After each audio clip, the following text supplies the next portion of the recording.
The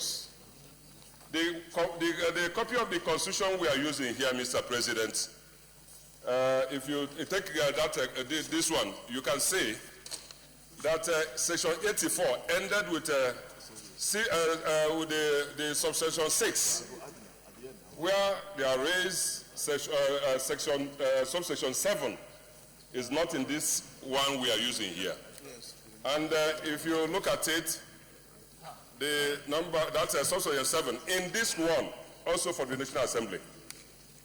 This is the correct one. It has a subsection 7, and that reads that the recurrent expenditure of the judicial offices in the Federation,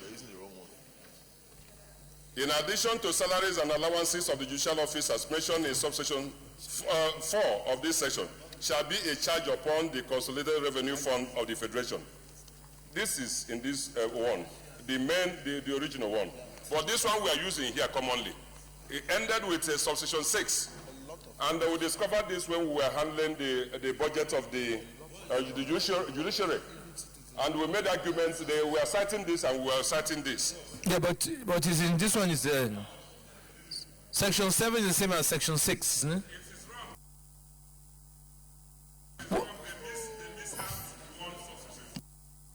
Which one did they miss out? I think section 5.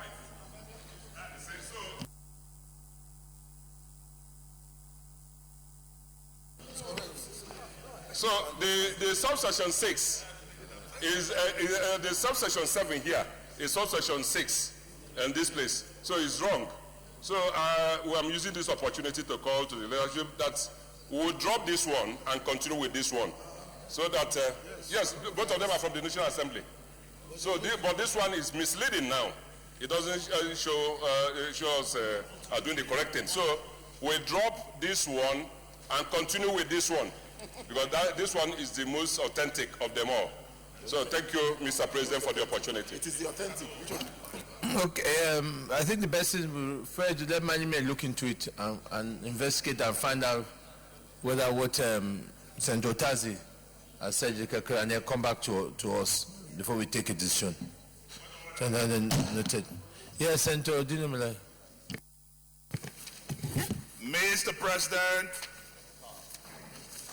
my respected colleagues, Dino Melaye, Kogi West. Mr. President, I draw holy inspiration this morning from Order 42. If I have the nod of Mr. President, may I read? Go ahead.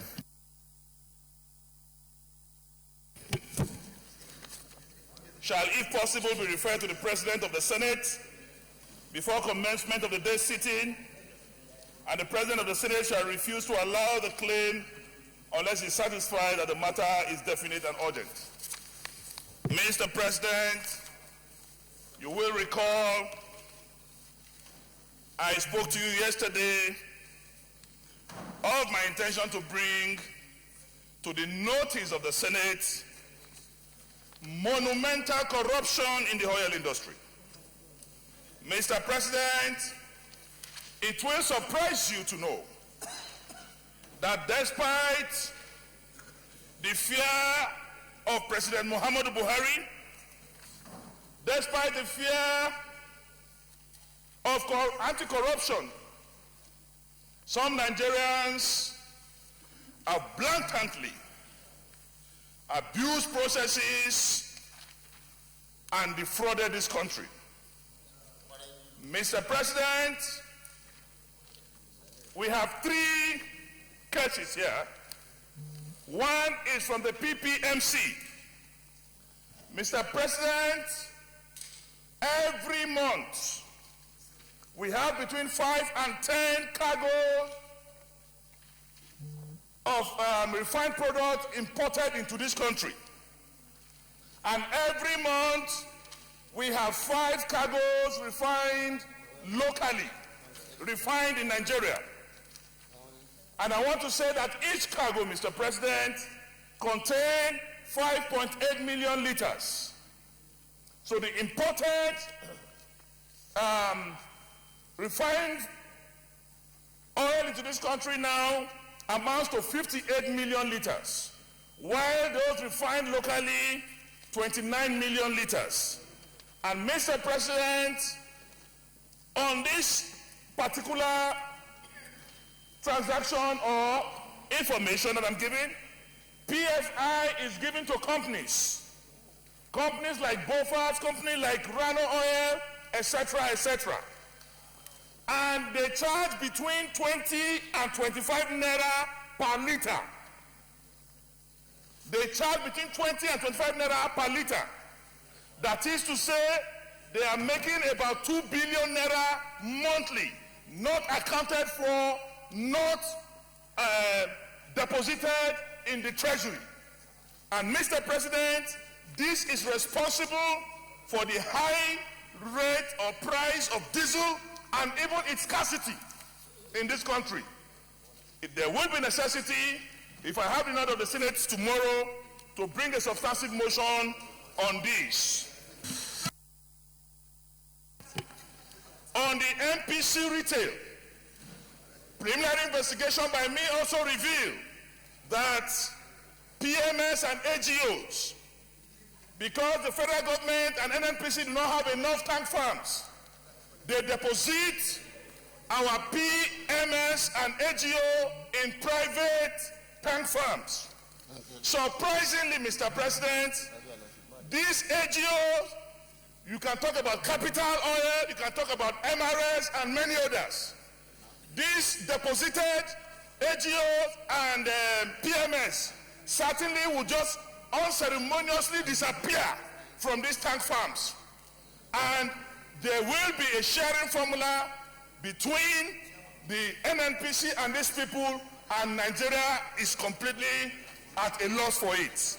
This needs to be investigated. Finally, Mr. President, I want to say that between 2006 and 2015, surprisingly, you were one of those who raised the issue of subsidy in the 7th Senate. Federal government is prosecuting marketers. Marketers only constitute 49% of imported refined products. The NNPC is responsible for the importation of 51%.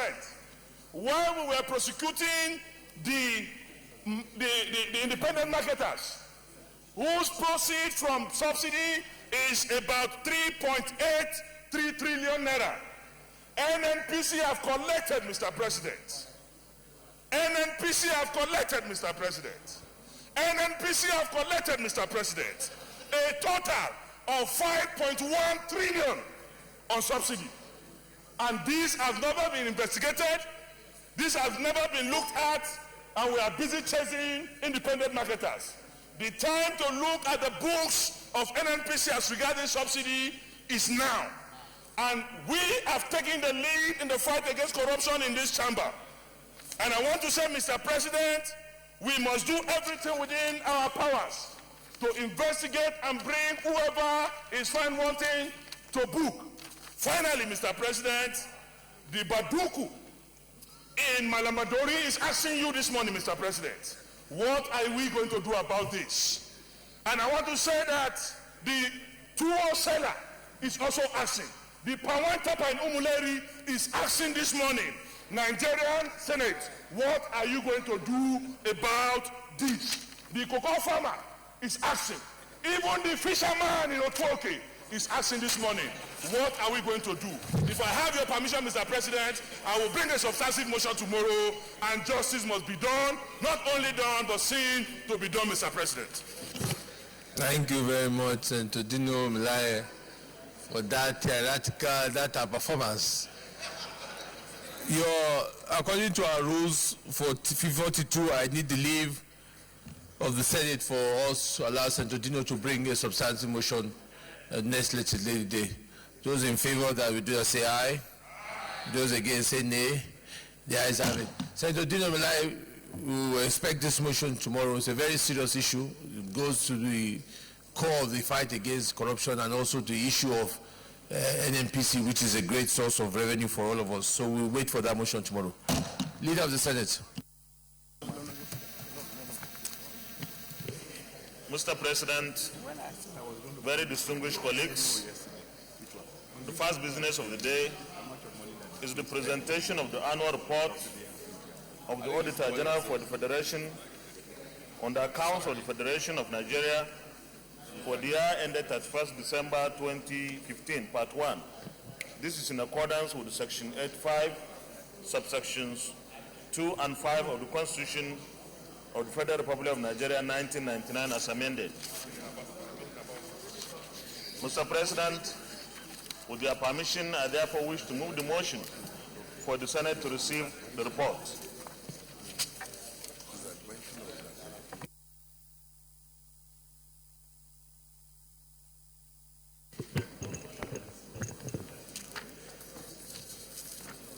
Mr. President, distinguished colleagues, I rise to second the motion, Mr. President, that the Senate do receive the report of the Auditor General for the Federation on the account of the Federation of Nigeria for the year ended 31st December 2015. I so second.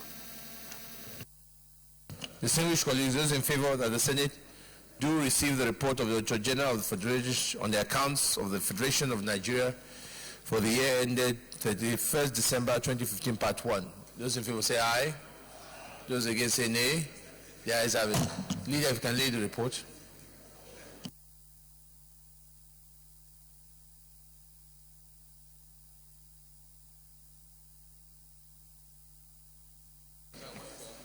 Order, please. Order, please.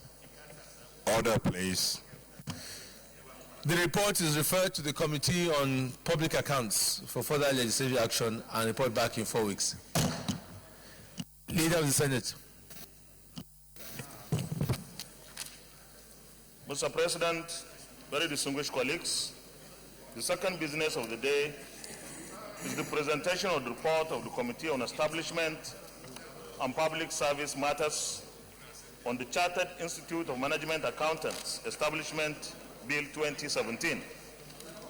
Mr. President, you may wish to invite Senator Emmanuel Polka, Chairman of the committee, to move the motion for the Senate to receive the report. Senator Polka, Bayelsa Central. Mr. President, Senator Polka, Emmanuel. Distinguished colleagues, there's too much noise. Distinguished colleagues, there's too much noise.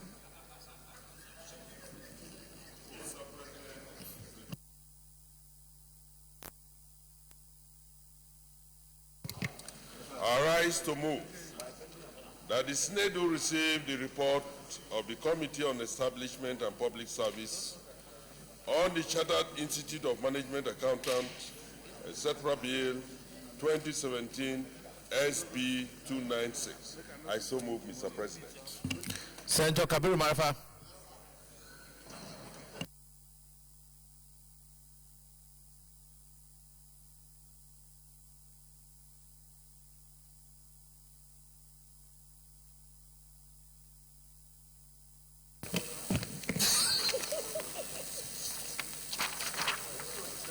Thank you, Mr. President, my distinguished colleagues.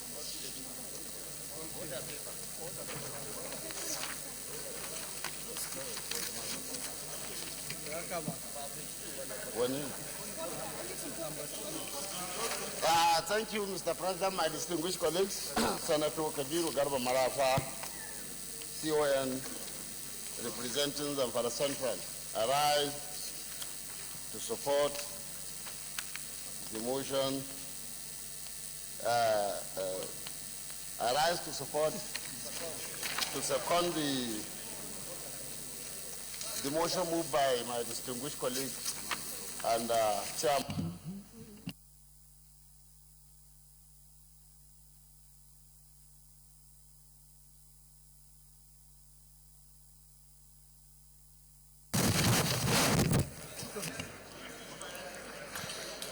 Distinguished colleagues, those in favor that the Senate do receive the report of the Committee on Establishment and Public Service on the Chartered Institute of Management Accounts, Establishment, etc., Bill 2017 SB 236. Those in favor say aye. Those against say nay. The ayes have it. Senator Parker, come and lay the report, please.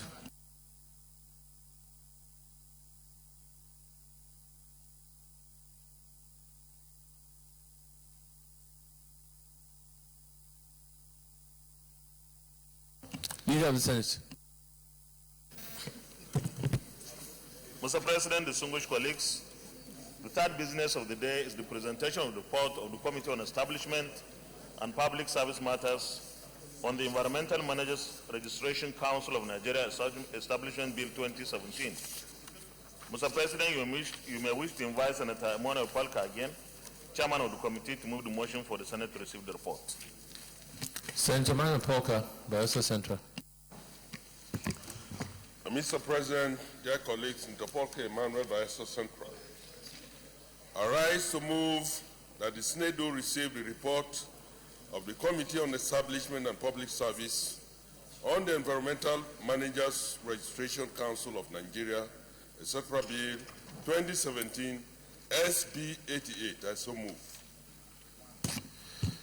Senator Dari. Mr. President, my name is Senator Joshua Chibi Darie. I represent Plateau Central. I rise to second that the Senate will receive the report on the establishment and public service on the Environmental Managers Registration Council of Nigeria, Establishment, etc., Bill 2017, heavily moved by Senator Polka Belsa, former President. Thank you.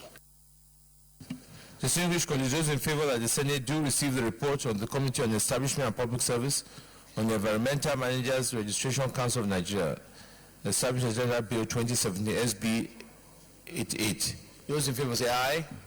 Those against say nay. The ayes have it. Senator Porter, come and lay the report.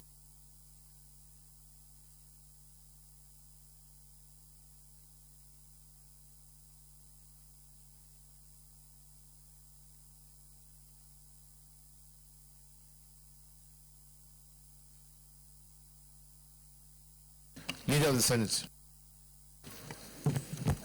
Mr. President, very distinguished colleagues, the fourth business of the day is the presentation of the report of the Committee on Trade and Investment on the Consumer Protection Act, Repeal and Reenactment Bill 2017. Mr. President, you may wish to invite Senator Fatima Raji Rasaki, Chairman of the committee, to move the motion for the Senate to receive the report. Senator Fatima Raji Rasaki. Mr. President, distinguished colleagues, I'm sorry, the report is not yet ready. Maybe another legislative day. Thank you. When will the report be ready? When is that another legislative day? No, how soon? This is an important bill, so we need to know, is it end of the week or next week? Next week. Please ensure next week unfailingly. Leader of the Senate, you need to step it down. You need to step it down. Mr. President, distinguished colleagues, the presentation of the report by Senator Fatima Raji Rasaki, Chairman of the Committee on Trade and Investment, should be stood down till another legislative day. Mr. President, distinguished colleagues, I rise to second the motion that the report be stood down till another legislative day. I so second. Distinguished colleagues, those in favor that the report on the Consumer Protection Act be stood down to another legislative day, say aye. Those against say nay. The ayes have it. Leader of the Senate. Mr. President, very distinguished colleagues, the fifth business of the day is the presentation of the report of the Committee on Works on the National Roads Fund Establishment Bill 2017. Mr. President, you may wish to invite distinguished and ranking Senator Kabiru Gaya, Chairman of the committee, to move the motion for the Senate to receive the report. Senator Kabiru Gaya.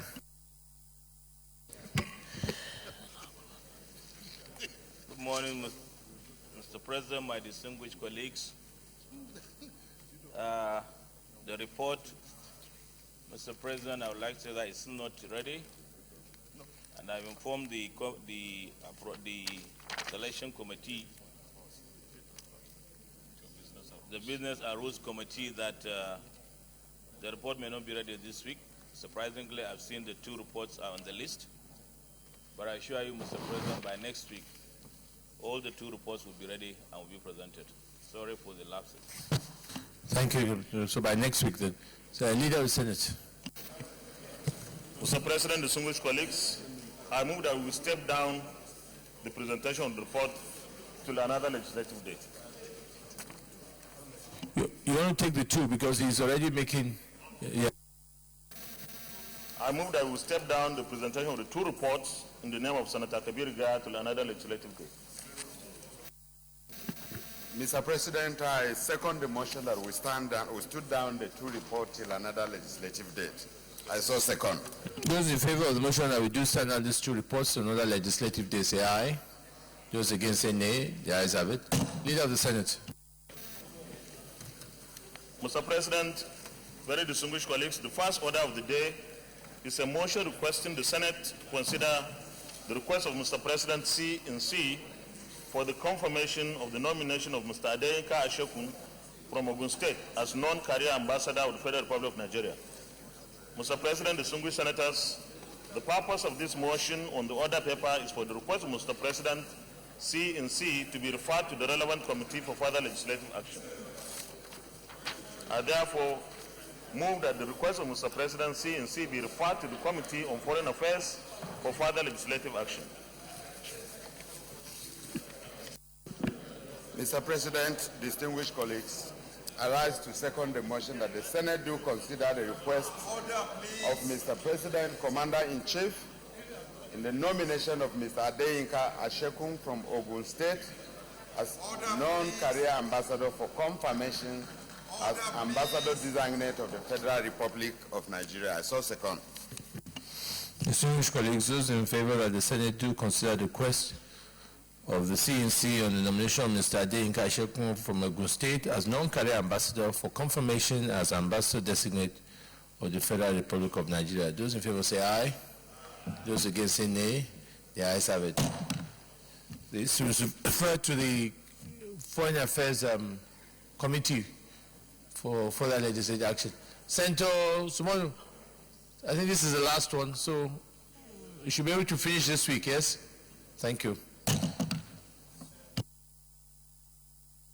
Just before I call, let me just make this announcement it's from the chairman of Appropriations. The subcommittees of Appropriation are hereby informed that the submission and defense of their reports on the 2017 Appropriation Bill is now scheduled to take place from tomorrow, Wednesday the 1st, to Friday the 3rd, and Monday the 6th to Wednesday the 8th at 10 a.m. daily in meeting room 224 Senate Building. Please endeavor to conclude your reports and submit same within the scheduled dates. Signed, Senator Mohammed Danjuma Goji, Chairman. Leader of the Senate. Mr. President, very distinguished colleagues, the second order of the day is a motion standing in the name of Senator Oluremi Tinubu and 5 others on the urgent need for the federal government to redeem local contractors' debts. Mr. President, you may wish to invite Senator Oluremi Tinubu to move the motion. Distinguished colleagues, we have about, I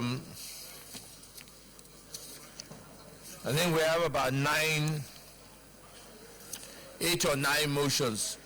So you would please permit me if I try and limit the number of people that will contribute so that we can cover all the motions. Senator Oluremi Tinubu. Thank you, Mr. President. My name is Senator Oluremi Tinubu, representing Lagos Central. So 1 second, point of order, Senator Adeyemo.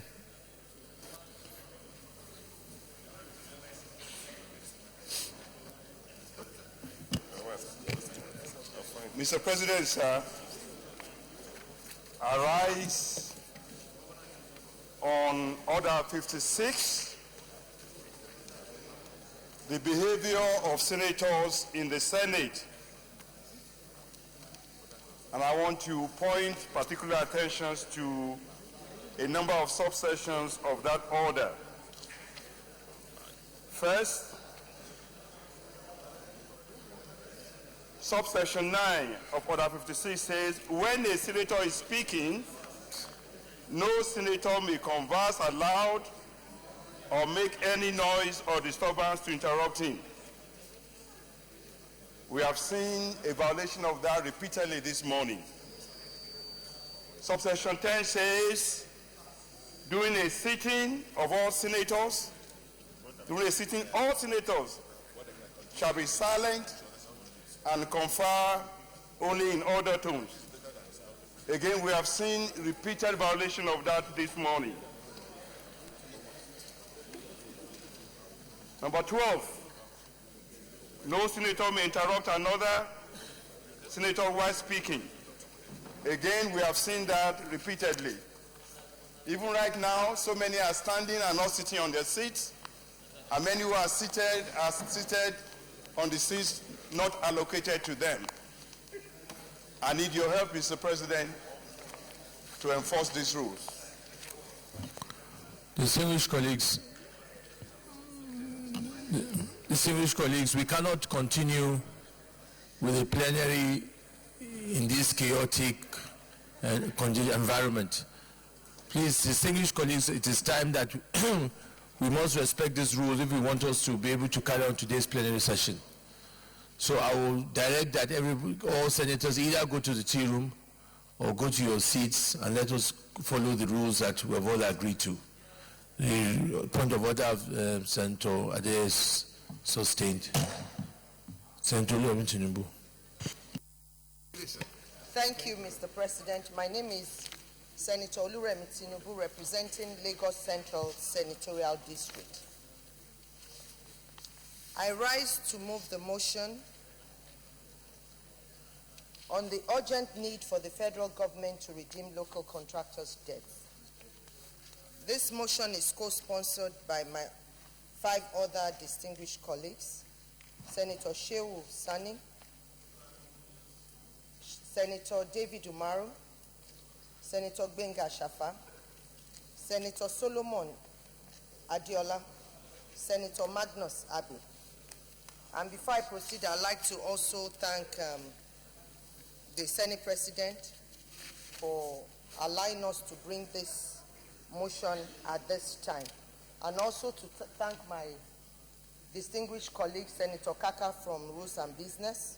I thank you for all your support to bring this motion to the floor of the Senate at this time. The Senate is, however, very considered about, very concerned about the current economic situation in the country and also the rate of youth unemployment. The Senate notes that the Nigerian economy is experiencing difficult times caused by a slump in oil prices, with the result that a negative GDP was recorded in 3 consecutive quarters in 2016. It shrank by 0.36% in the first quarter, 2.06% in the second quarter, and 2.24% in the third quarter. As a result, that there has been an increase in the rate of unemployment and increase in prices of goods. The Senate further notes with interest the CBN's report on the federal government indebtedness to the local economy and its effect in protracting the current economic situation. Disturbed that further delay in servicing these debts may adversely affect business organizations, owing to the fact that many businesses are indebted to banks. Further delay may subsequently affect financial organizations. The Senate further notes that a publication contained in the Guardian newspaper of Tuesday, 10th January 2017, alleges that the banks are being owed over 665 billion naira by oil importers alone. And by the way, you all have copies, some of you have copies of this publication. And the Senate is disturbed because it is also alleged that the mounting debts owed to banks is as a result of failure of the federal government to pay outstanding subsidy arrears before entering into the new oil pricing regime. Further disturbed because a publication contained in the Nation newspaper on Wednesday, 26 January 2017, put banks' bad loans at 856.9 billion naira, with the upstream oil and gas, general commerce, manufacturing and power sectors accounting for a significant portion. Worried that this could spell doom for the banking and financial services sector. The Senate is concerned that the inability to repay subsisting bank loans may affect the purchasing power of these petroleum marketers, thus creating scarcity of petroleum products. Further concerned about the alleged failure to pay debts owed to pharmaceutical companies and the impact this may have on the health sector. This is contained in a publication by the Nation's newspaper on Monday, 6 February 2017. The Senate is disturbed that data released by the Debt Management Office put Nigeria's domestic debt as at June 30, 2016, at over 10 trillion naira. Local contractors' debt is estimated to amount to an additional 2 trillion naira. Opines that settling these local debts will ensure that affected businesses stay afloat through increase in circulation of money in order to bring the current economic recession to an end. The Senate is conscious and determined to ensure that Nigeria's economy recovers from this recession and is nursed back to prosperity in the shortest possible time. The Senate accordingly resolves to 1. Urge the federal government to appraise its indebtedness to local contractors, and 2. Urge the federal government to propose a framework or repayment plan for servicing these debts. I thank you so much for allowing me to move this motion. Thank you. Senator Barao. Thank you, Mr. President. My name is Barao Jibrin. I represent Kano North. Mr. President, I stand to support this motion. This motion is self-explanatory. The goals or the goal and intendment of this motion is that of boosting our economy. I say so because, Mr. President, if the government is able to pay these debts, the multiplier effects on our economy are many. Number one, Mr. President, if the banks are paid, if the local contractors are paid, the oil exporters or importers are paid, this will help the banks to be paid the money that these set of business people or entities are owing the banks. Now, the balance sheets of the banks will now become more robust and more liquid, which will in turn allow the banks to lend money to deserving business entities in this country. And it will help to boost the operations of these businesses, which will lead to more employment in the economy. Mr. President, not only that, the manufacturers, the pharmaceutical companies being owned, if they are paid also, it will help them in their operations. It will help them in their operation in the way that employment will be boosted, and this company will be able to pay taxes. And Mr. President, utilities are so many. So I think there's a need to make sure that these debts are paid so that we can move our already sluggish economy to a situation where it becomes more robust. We are talking about 2 trillion. The money is big. So I urge my colleagues to support this motion so that we can help to boost our economy. Thank you. Senator Magnus Abbey.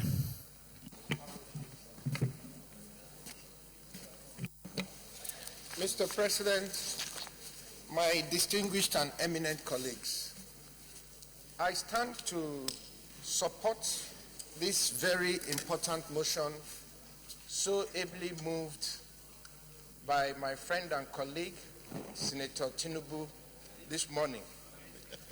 My reasons for supporting this motion are many and varied.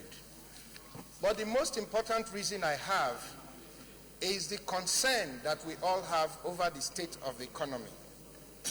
Mr. President, a lot of us are not aware that a very thin thread is what is currently holding our financial institutions afloat.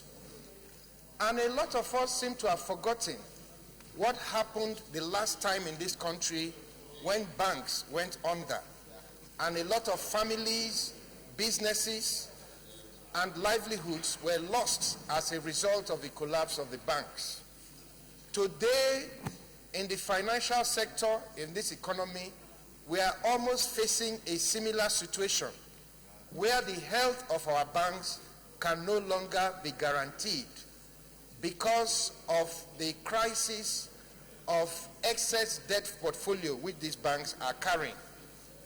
As we all know, Mr. President, during the time of the oil boom, when the price of oil was over $100, a lot of these banks financed projects in the oil sector in dollars. Today, with the price of the dollar against the naira and the dropping price of oil, all those companies are currently unable to service their indebtedness to our banks. So that if the federal government does not step in to pay some of these contractors that are owing the banks and to pay some of its own indebtedness to the banks, the end result, Mr. President and my eminent colleagues, may be that a bank, God forbid, could give up, and this will start a domino effect of failing banks across the landscape of our economy. If that happens, Mr. President, I don't know the word to use after recession. After recession, what will happen if the banks start failing will be will be depression. And after depression, I don't know what will happen if we allow the banks. It will be extinction. So I think that this motion should be taken very seriously. There is every need for the federal government to bring out some kind of repayment plan or proposal so that verified debts and those that are owed, that their debts have been verified, could begin to have a window of hope to say at such and such a time we are expecting that we are going to get money. And this confidence will also filter back into the banking system.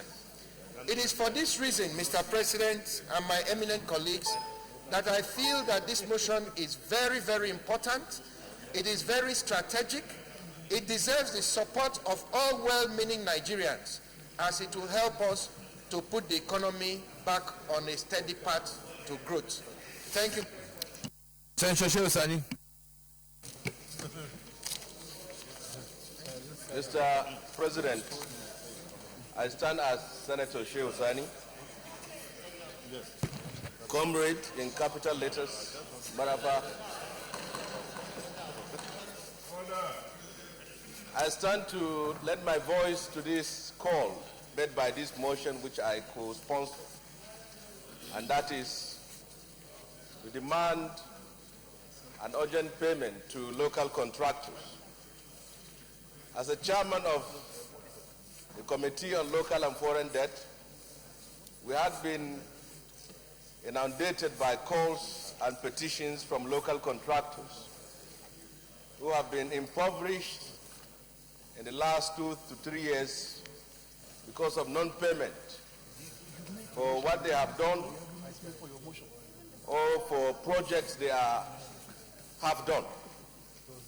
It is of concern to the economy and to future prospect of the economy in general that if we don't pay these local contractors, certainly it will be very difficult for us to see the realization of any economic stimuli that may come up. And of concern to us here is that Nigeria's debt starts at over $60 billion, for which the bulk of it is local. We have seen banks being stifled. We have seen contractors being rendered prostrate. And the best we can do at this very moment for this is to speed up this payment based on the resources that are on the ground. By that, we'll motivate them back on site, jobs will be created, and the economy is most likely to be back alive. So I stand here in proposal, in support, as I co-sponsor, that this motion be given all the teeth it needs, not just a motion, but a very strong statement from the Senate that these people who have been indebted for a very long time to banks should be paid their money so that they can return back on site. Thank you very much. Distinguished colleagues, I think, as I said, we have so many motions today. Let's go straight to prayer. Prayer 1, urge the federal government to appraise the indebtedness of the local contractors. Those in favor of prayer 1 say aye. Those against say nay. The ayes have it. Prayer 2, urge the federal government to propose a framework or repayment plan for servicing of this debt. Those in favor of prayer 2 say aye. Those against say nay. The ayes have it. Any additional prayer? If not, let me thank Senator Tinubu and our co-sponsors for this very important motion. We all know that the inability of government to pay outstanding debts will have a serious impact on our economy, and this matter needs to be addressed. I'm aware that government is also trying to look for long-term funding, but this must be a priority both in our 2017 budget. Enough provision should be made to pay local contractors, and federal government should fast-track the bond they're trying to raise in order to be able to clear off outstanding debts to local contractors. Thank you, Mr. Senator Timber and others. Leader of the Senate. Mr. President, very distinguished colleagues, the third order of the day is a motion standing in the name of Senator Hope Uzodinma on the urgent need to stem the proliferation of small arms and light weapons in Nigeria. Mr. President, you may wish to invite Senator Hope Uzodinma to move the motion. Senator Hope Uzodinma. Thank you, Mr. President. Distinguished colleagues, I rise to move this very important motion that is bordering on national security and some other economic losses to our great country.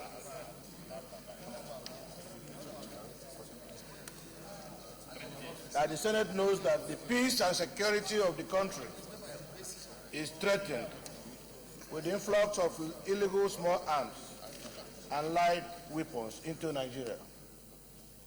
Aware that in the Nigerian Firearms Act, the law clearly provides that no person shall have in his possession or under his control any firearm or ammunition except such person has a license from the President or from the Inspector General of Police. And also anyone who has in his possession unlicensed firearms, who imports or exports firearms or ammunition other than through the prescribed ports, or who manufactures, assembles, or repair firearms and ammunition unlawfully, shall be liable to a minimum sentence of 10 years imprisonment. Worry that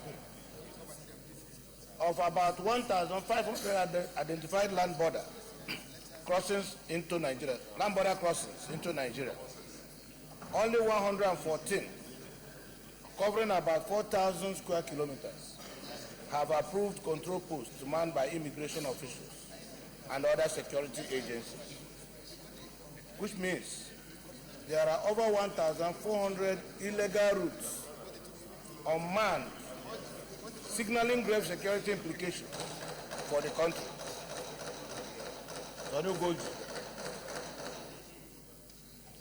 Further worried by the revelation of the United Nations Regional Center for Peace and Development report in August 2016 in Abuja, which stated that Nigeria has about 350 million, or 70% of the 500 million illegal arms. scattered all over.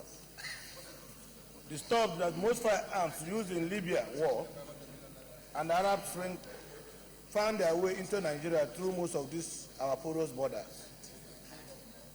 Aware that on January 27, 2017, the Nigerian Customs Service in Lagos seized a truckload containing 661 sophisticated rifles illegally imported into the country from China, packed in 49 boxes and concealed with steel doors and other merchandised goods in a 40-foot container.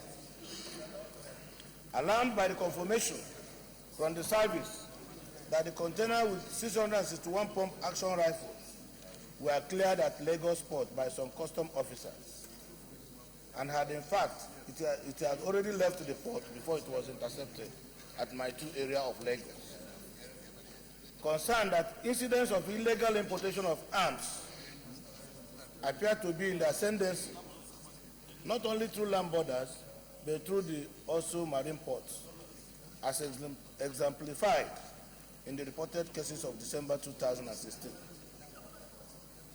when the Nigerian Customs Service Tinker Island Command intercepted a cache of arms, ammunition, and other military gadgets smuggled into the country from the United States of America, as well as several other incidents of interception of ammunition in concealed containers at different ports, including a recent shocking discovery of large quantity of ammunition abandoned at Nigerian Aviation Handling Company, NACO, in Lagos.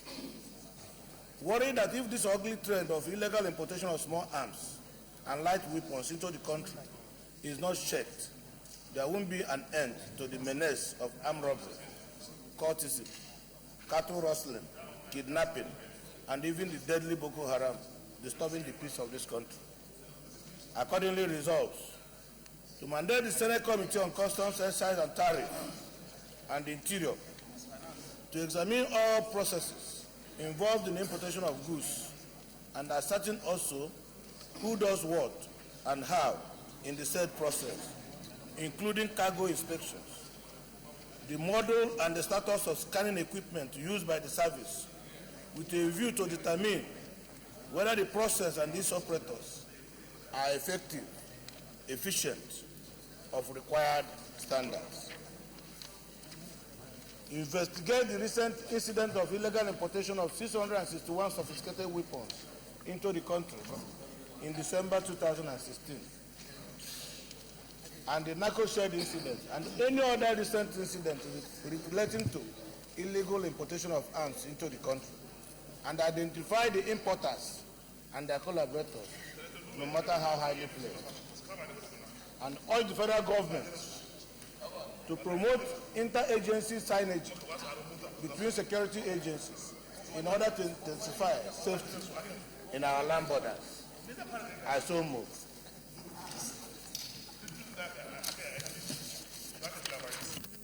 Senator Baribe. Thank you, Mr. President. My distinguished colleagues, let me thank our very good friend and former chairman of Customs, Senator Hope Uzodimma, for bringing up yet this matter again of illegal arms in Nigeria. Customs. Aviation. I'm corrected, sir. It's former chairman of Aviation, now chairman of Customs. Sir, and my colleagues, there is no doubt that we face grave, very grave, and very serious security challenges in Nigeria. Part of the challenges have to do everywhere we see kidnapping, armed robbery, and I will say all the attacks that have been going on in various parts of Nigeria, of Nigerians, killing Nigerians, and of course, sometimes foreigners coming into Nigeria and killing Nigerians and getting away with it. It can be traced to the proliferation of these illegal arms all over Nigeria. So I fully support the plea of Senator Hope Uzodimma that we do something now, that we do something very, very urgent, that we do something as soon as possible to see how we can curb this inflow of illegal arms in Nigeria. Everywhere you go today in Nigeria, you will always hear of one problem or the other. And the question has always been, where do these arms come from? They can be traced, as we can see today, from Libya, Mali, Niger, Chad, and of course, everywhere that you have conflicts in the Maghreb region. And all these people have seen Nigeria today as a very soft and vulnerable area that they can come and operate freely and live. So I fully support, and I want my colleagues to please join us to support the prayers in this motion that something urgent needs to be done to stem the proliferation of small arms and light weapons in Nigeria. I so support. Senator Adokwe, National South. Mr. President, Senator Adokwe from National South. I support this motion for obvious reasons. I come from a part of the central part of Nigeria where a lot of insurgency had occurred because of proliferations of small arms and light firearms. The most important thing is that virtually all these arms are not manufactured in Nigeria, which means they are coming from elsewhere. And as the mover of the motion rightly pointed out, it has a lot to do with the activities of customs check. But beyond that, it is clear that people are moving freely in the country with firearms. It requires, therefore, for a concerted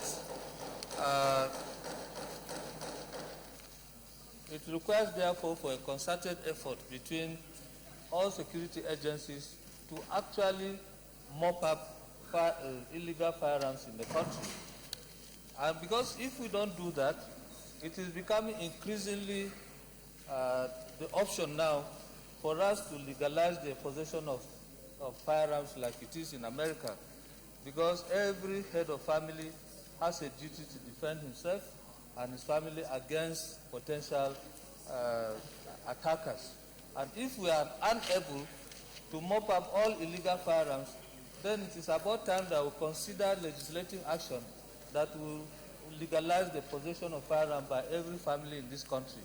Maybe that will stem the tide of insurgency and terrorism.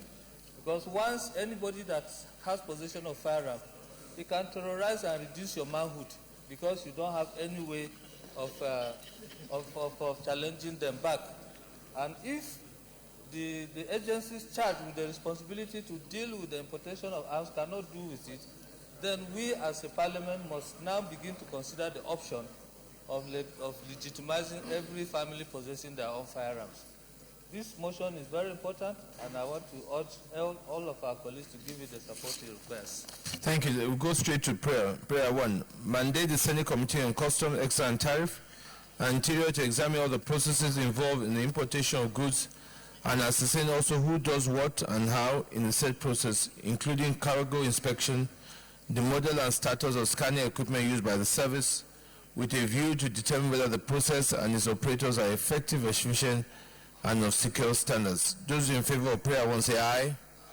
Those against say nay. The ayes have it. Prayer 2. Investigate the recent incident of illegal importation of 661 sophisticated weapons into the country in December 2016. The December 2016 incident, the narco incident, and any other recent incident relating to illegal importation of arms into the country, and identify the importers and their collaborators, no matter how highly placed they are. Those in favor of prayer 2 say aye. Those against say nay. The ayes have it.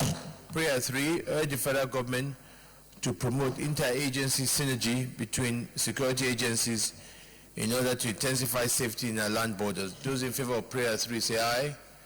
Those against say nay. The ayes have it. Any additional prayer? Yes, Senator Darie. Additional prayer is that in addition to the Committee on Custom, the Committee on Finance and Procurement should also be added, Mr. President. Come again? Should join the Committee on Custom to do item 1. That's the additional prayers. Seconder. Additional prayer. To thank Senator Opuzodima for that very important motion. I think it's clear from the available statistics that the growing influx of small and light and small arms is on the upward trend, and we must do something about it in order to address the security situation. And the first area is the area of import at our borders, and customs need to take very, very strong action in this area. And we hope that, Senator Hope, by the time your report comes back, we can see how we can prevent this from reoccurring and stop and put an end to this. Thank you. Leader of the Senate. Mr. President, very distinguished colleagues, the fourth order of the day is a motion standing in the name of Senator George Thompson Sekibo and 18 others on the unidentifiable sooty particulate dropping in River State and its environs. Mr. President, you may wish to invite Senator George Thompson Sekibo to move the motion. Senator Sekibo.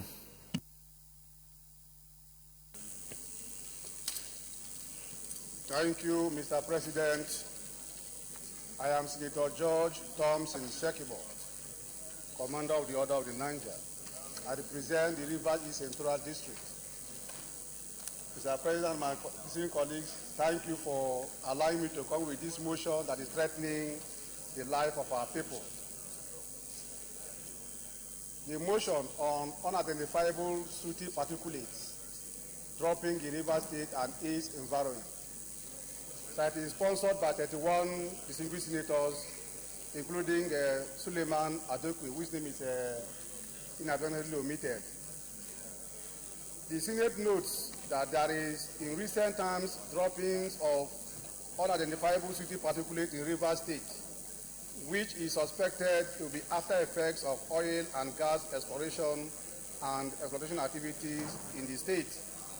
Aware that oil and gas exploration and exploitation activities started in River State and its environs since the discovery of hydrocarbons in the Niger Delta region in 1957. Also aware that the environment, including land, water, and air, has already been grievously polluted through the activities of the multinational companies.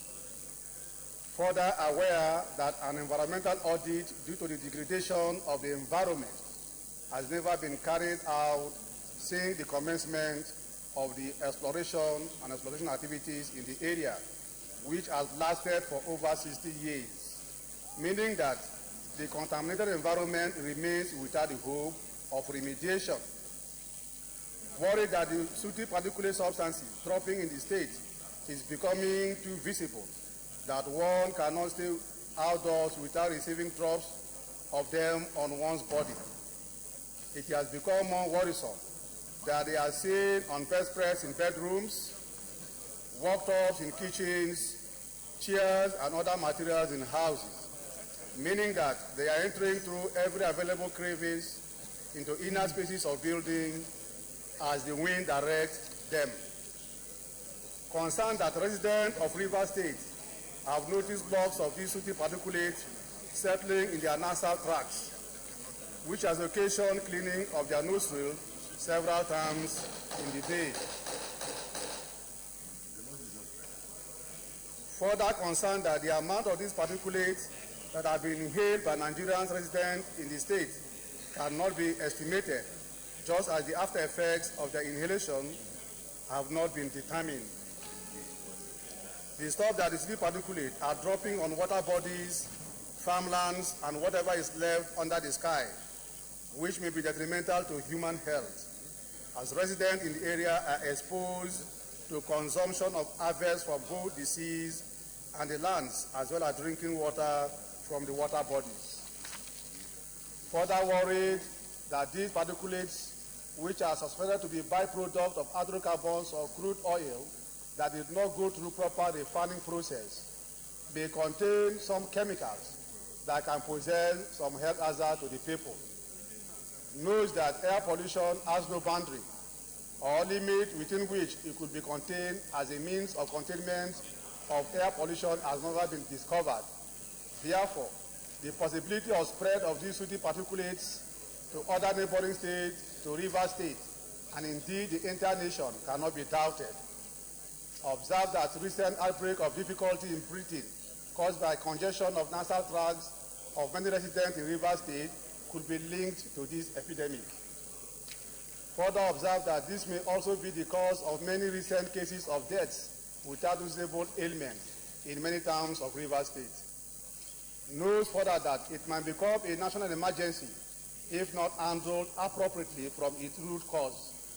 Hence, the urgent need to carry out a comprehensive investigation of the causes of their occurrence, their chemical composition, and likely side effects, as is teach in time saves 9.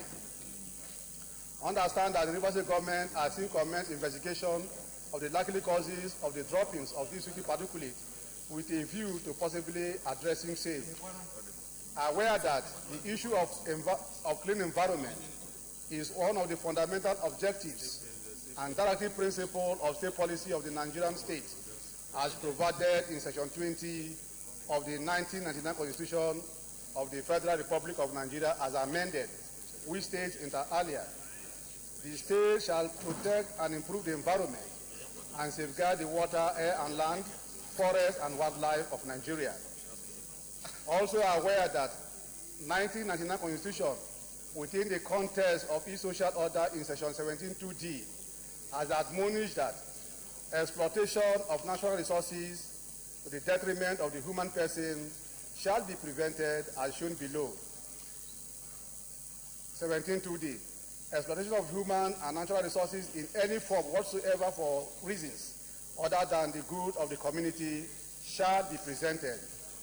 It recalls us in anticipation to forestall this type of emergency or occurrence and other hazardous pollution that may occur due to oil and gas exploitation activities, that the federal government set up the National Oil Spill Detection and Response Agency, NOSRA, in 2006 with the following 3 cardinal objectives, among others, as provided in Section 5A, B, and C in its Enabling Act. 5. The objective of the agency shall be to coordinate and implement the National Oil Spill Contingency Plan for Nigeria.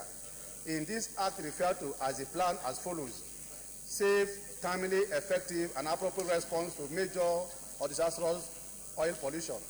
Identify high-risk area as well as priority areas for protection and cleanup.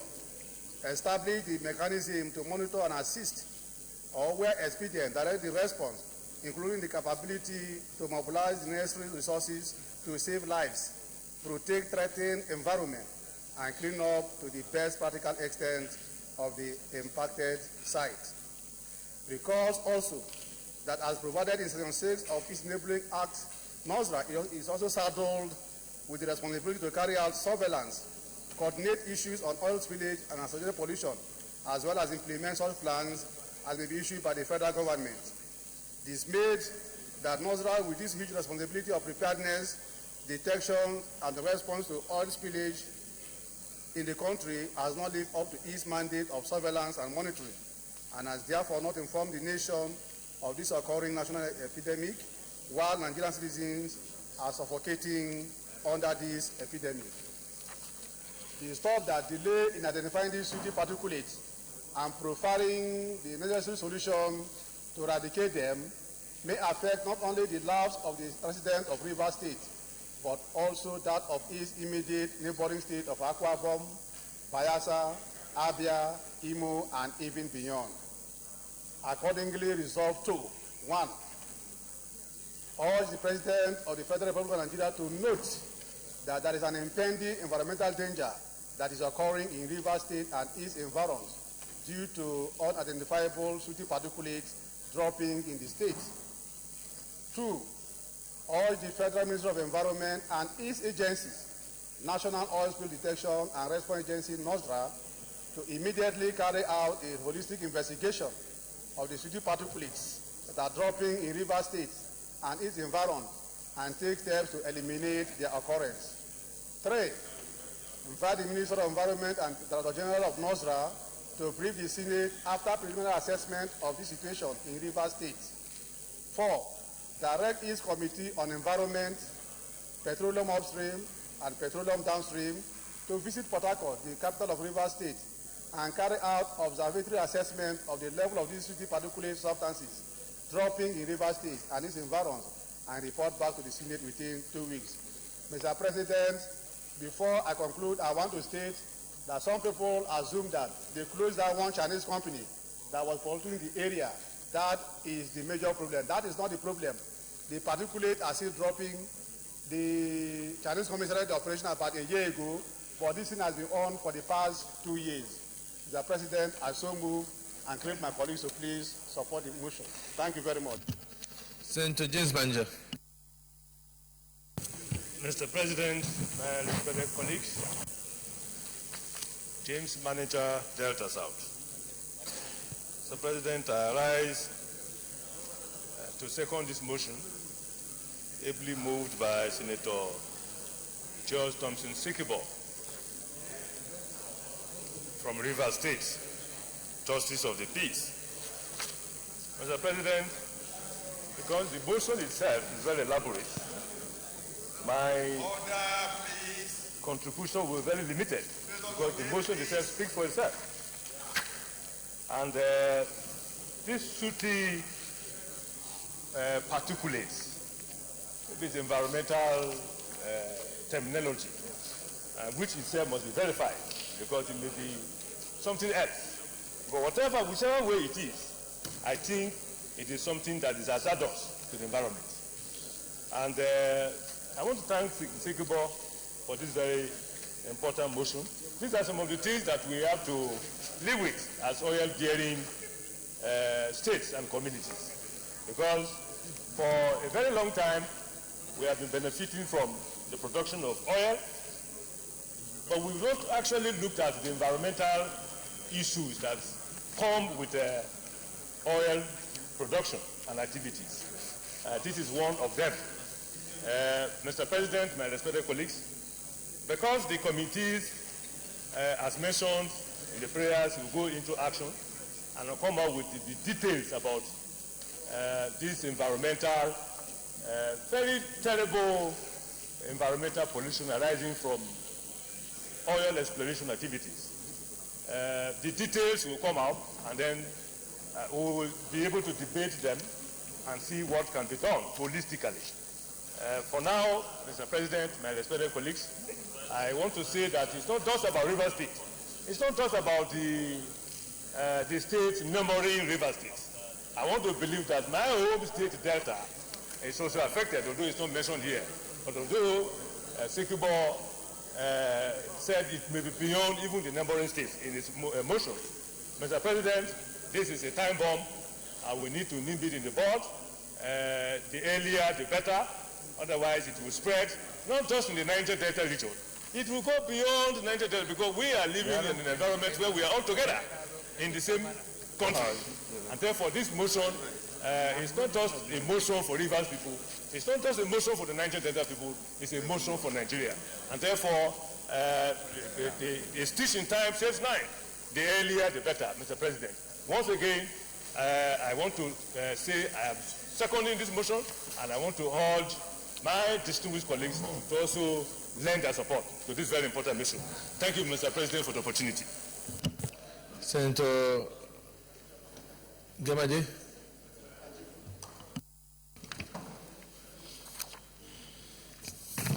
Thank you, Mr. President. My name is Barnabas Gamade. I represent Benue Northeast Senatorial District. Mr. President, my esteemed colleagues, I rise to lend my voice in support to this motion on a subject matter that is very critical on environmental considerations for a very big section of our country. That section where they explore petroleum products. Mr. President, in light of your statement that due to the presence of so many motions today, we should make our contribution short. I'd just like to support this motion only on one ground. Open air combustion of hydrocarbons will always produce acid rain. This is a technical situation which people may not necessarily grasp easily, but you see that when oil is burnt in the open, little sooty pellets will come down eventually, because that open air combustion never gives them enough time to really burn out completely. And that is what is called acid rain. It's a very dangerous thing to human system, especially when you breathe them into your lungs. Gas flaring also has a problem because it's not just plain clean gas that is burning, it's associated gas. And associated gas will work in the same manner as improperly combusted hydrocarbon. It will also produce some form of acid rain. This is what this whole motion is all about. It's a very dangerous thing, and it must be nipped in the bud. And I agree wholeheartedly with the provisions of this motion, and I urge my colleagues to support it. Thank you for giving me the opportunity. Distinguished colleagues, we just go to prayer one. Urge the President of the Federal Republic of Nigeria to note that there's an impending environmental danger that is occurring in River State and its environs due to unidentifiable sooty particulates dropping in the state. Those in favor of prayer one say aye. Those against say nay. The ayes have it. Prayer two, urge the Federal Minister of Environment and his agency, National Oil Spill Detection and Response Agency, NOSDRA, to immediately carry out a holistic investigation of the sooty particulates that are dropping in River State and its environs and take steps to eliminate their occurrence. Those in favor of prayer 2 say aye. Those against say nay. The ayes have it. Prayer 3, invite the Minister of Environment and the Director General of NOSDRA to brief the Senate after preliminary assessment of the situation in River State within 2 weeks. Those in favor of prayer 3 say aye. Those against say nay. The ayes have it. And prayer 4, direct the committees on environment, petroleum upstream, petroleum downstream to visit Port Harcourt, the River State capital, and carry out observatory assessment of the level of sooty particulate substances dropping in River State and its environs and report back to the Senate within 2 weeks. Those in favor of prayer 4 say aye. Those against say nay. Ayes have it. Any other additional prayer? If not, I thank Senator Sekibo and all those co-sponsors of the motion on this very important issue, and where we must take action to ensure that we have a clean environment. I hope that the committee, after their visit, will be able to advise us accordingly. Leader of the Senate. Mr. President, very distinguished colleagues, the fifth order of the day is a motion standing in the name of Senator Matthew Uragide on the befittingly renaming of the Federal Airport, Benin City, after the late Omonoba Enedu Uko Okpolokpolo, Oba Eredua CFR, Oba Benin Kingdom. Mr. President, you may wish to invite Senator Matthew Uragide to move the motion. Senator Matthew Uragide, Edo South.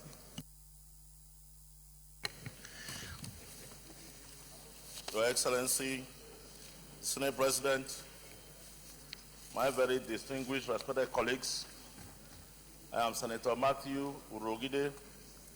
I represent Edo South Senatorial District in Edo State. I want to thank you very much, Mr. President, for giving me this privilege to move this motion. Befittingly renaming of the Federal Airport Benin City after the late Omonoba Nedu Kwakolokolo Oba Radio CFR Oba Benin Kingdom. The Senate recognizes the selfless service of the late Obairediawa CFRO Oba of Benin to our great nation, Nigeria, at a time when the services were most important to its existence. The Senate recounts their very important national duties as A. In 1952, late Obairediawa, as a young Prince Solomon Akenzwa, joined the colonial civil service upon completion of a law degree from the Cambridge University. He worked extensively in the then Eastern region as an assistant district officer, serving as a judge in land cases as well as administrator in the district, which duties he discharged creditably. B. In 1965, he transferred to the Federal Civil Service, Lagos, and rose to the rank of Permanent Secretary, a position he also performed meritoriously. In 1968, he became the substantive Federal Permanent Secretary in the Ministry of Power and Steel, which he helped immensely to stabilize for optimum performance.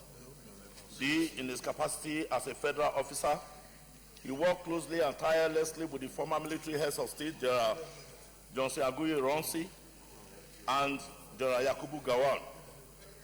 E. In 1966, he was appointed by the then head of state to serve on the board of inquiry in the crisis of the same year as secretary. His success in that role is public knowledge. F. As permanent secretary, cabinet office, he accompanied the then head of state, General Yakubu Gowon, to the Aburi conference in Ghana and served as the conference's secretary. The beneficiaries of his service in that conference are entirely grateful for his efforts. G. He served as Federal Permanent Secretary 1 in the Ministry of Health immediately after the Civil War ended and helped in formulating the health policies which were second to none at the time. In early 1970, Papua New Guinea, which was on the verge of gaining independence from Australia, requested for a seasoned administrator to be sent to present a series of lectures and tutorials at the conferences for the country's civil servants. Obairediawa was the administrator sent by Nigeria to the job. To this day, Obairediawa's effort in that appointment form a part of that nation's independence history. H. After retirement in 1973, Obairediawa worked as regional representative of Gulf Oil until 1975. He took up appointments as Commissioner of Finance in the then Bender State and also helped formulate financial policies which ensured the development of the state. J.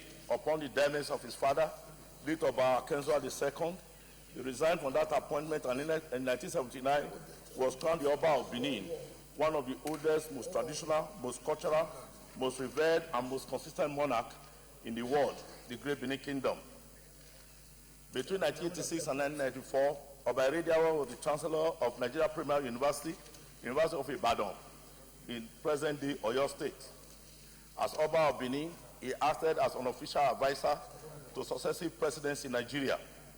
In recognition of his immense contribution to nation building, he was awarded the prestigious national honor of Commander of the Federal Republic of Nigeria, CFR. He was chairman of the movement and ensured the creation of the present-day Edo State from the then Bender State in 1991.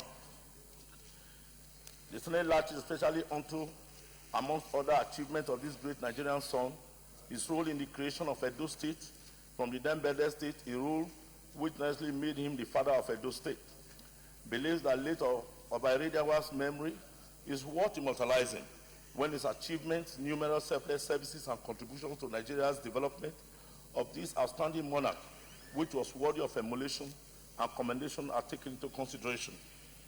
The Senate believes further that having served in federal capacities as enumerated above, and in keeping with the tradition of immortalizing distinguished Nigerians by naming federal structures after them, that the Benin Airport be named after late Obairediawa. Aware that the Edo State Government House, Benin City, is located within the kingdom of the late Obairediawa, are several other federal ministry, departments, and agencies of government. Mindful of the added argument that the kingdom of late Obairediawa is host to Benin Airport, and in a state that the late revered monarch worked so hard to help create. Mindful further that the Benin Airport is only one 1.5 kilometers from the palace of Oba of Benin in the heart of Benin City, Edo State. Accordingly resolves to, by way of immortalizing this great Nigerian, rename the federal airport, presently known and referred to as Benin Airport, as Oba Erediawa Airport. 2, urge and or prevail on the relevant ministry or department or agency vested with the duty of effecting the resolution of this motion to so do, and 3, treat the resolution of this motion with dispatch in order to ensure that the change is effected in the earliest possible time. Mr. President, distinguished colleagues, I want to thank you very much for this privilege, and I urge you to consider this motion on the merit that it presents. Thank you, Mr. President. Senator Chairman Orsini.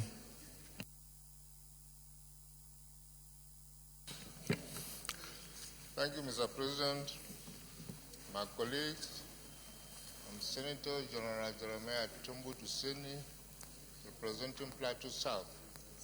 I rise to support this motion very, very sincerely, because the person talk about, I know the person very, very well.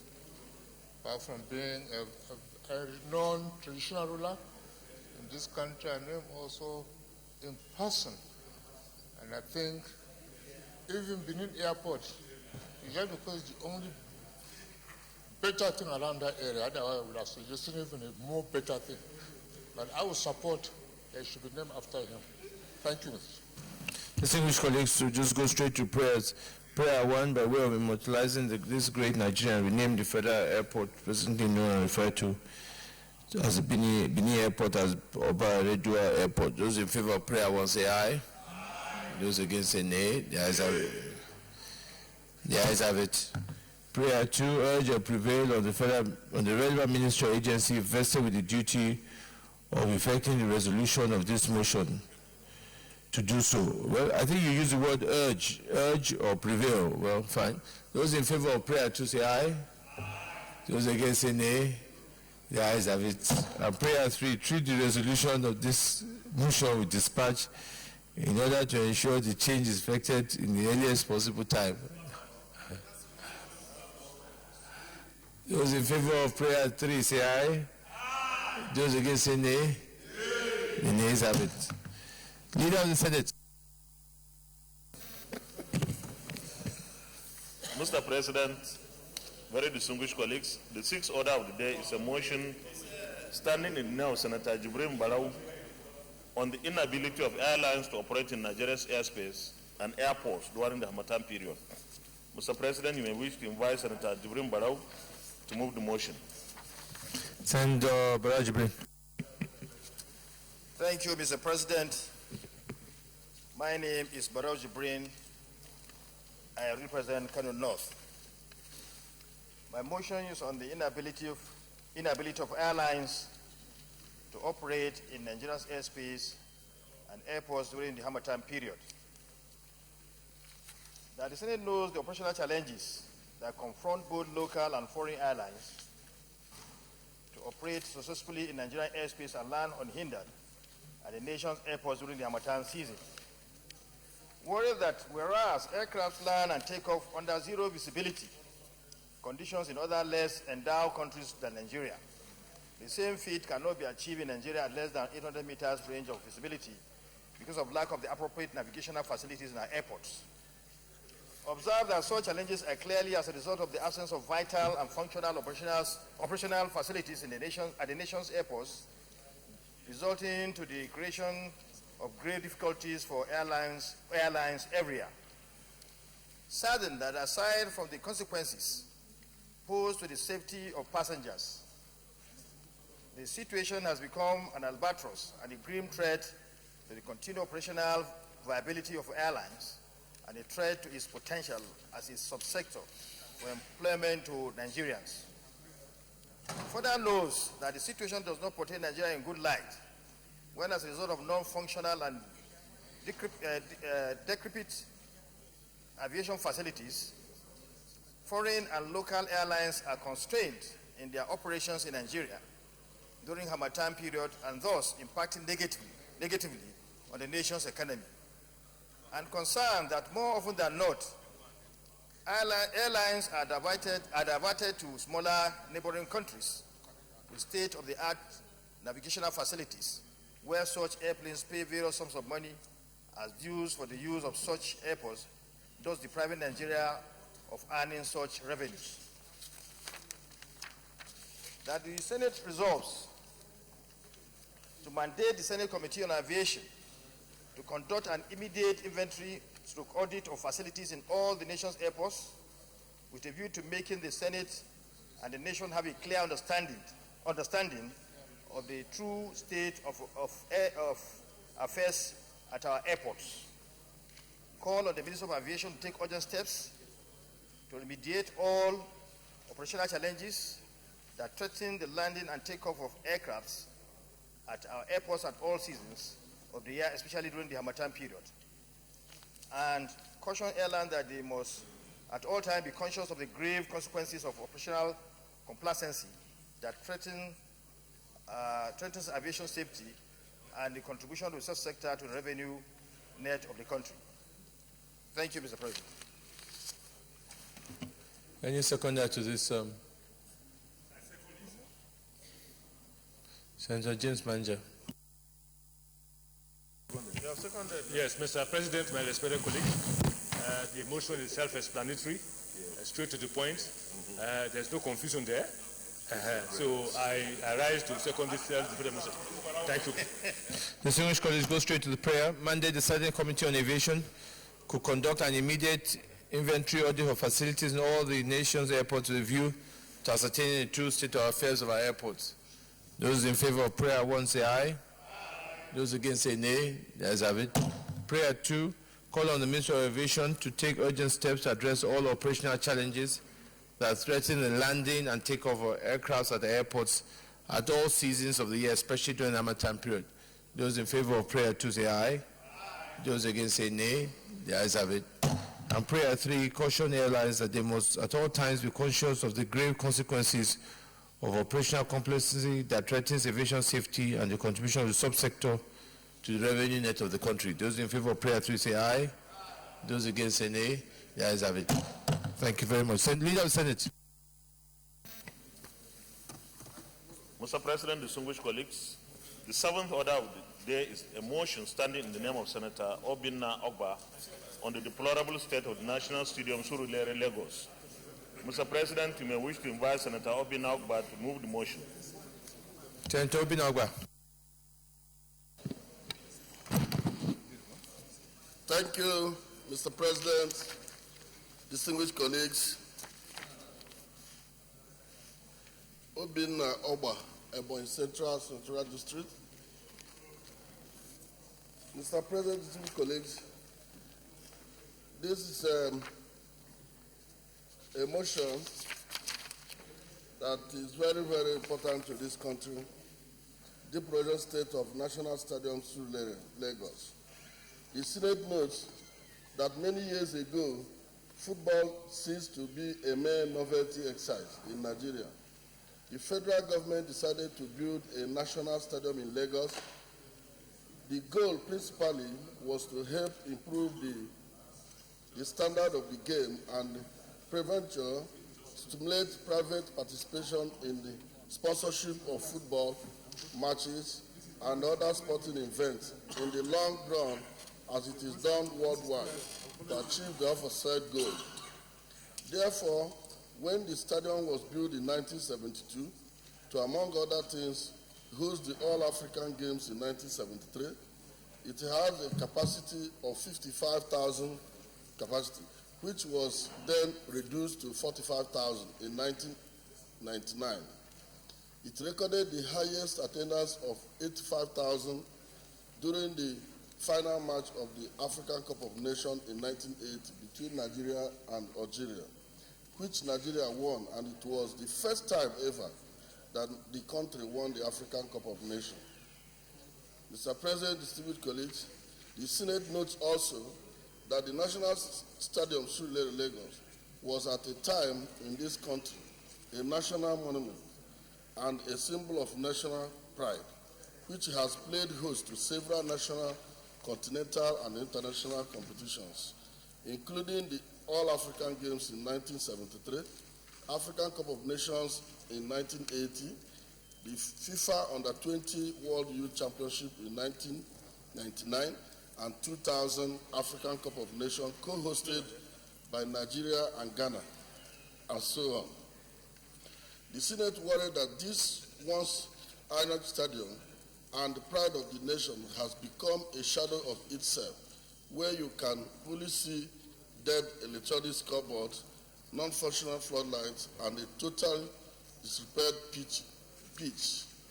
The last major competition that was held there was the final of the 2000 African Cup of Nations, jointly hosted by Nigeria and Ghana, where the Rust billboard advertising a television station as the host broadcast of the tournament is still seen in the premises of the stadium as the testimony of this state of neglect.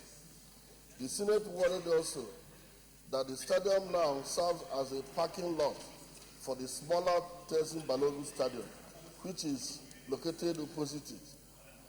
At night, under the cover of darkness, without functioning floodlights, it becomes a home of shadow characters and miscreants who loiter around its premises to carry out nefarious activities.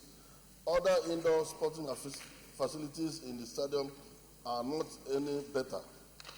From debt-invested swimming pool, which has now not been used for years, and the worn-out tartan track, to the boxing gym, all in need of urgent renovation and rehabilitation. The Senate observed that if all the national stadium, along with all their facilities, are maintained and updated with state-of-the-art equipment, Nigeria will not be wasting colossal amount of money on overseas training for our sportsmen and women. Also, it will afford the country the opportunity of not expending good sum of money for the purposes of maintenance or construction of new stadium when the country is to host continental or international sporting events in the future. The Senate further observed that the National Stadium, Abuja, is also in a terrible state of disrepair due to the inability of the federal government to meet up its financial obligation to Julius Berger, the company hitherto responsible for the day-to-day maintenance of the stadium. The Senate accordingly resolved to, 1, urge the federal government to, as a matter of urgency, renovate and rehabilitate the National Stadium, Surulere, Lagos, with a view to redeveloping it to meet international standards for effective and efficient use, so that such monuments that huge sum of money were spent to put together will not be lying waste. 2, urge the federal government to empower the Federal Ministry of Youth and Sports through its Department of Stadium and Facility Management with adequate budgetary provisions for regular, routine, and turnaround maintenance, refurbishment, and rehabilitation of all national stadiums in the country. 3,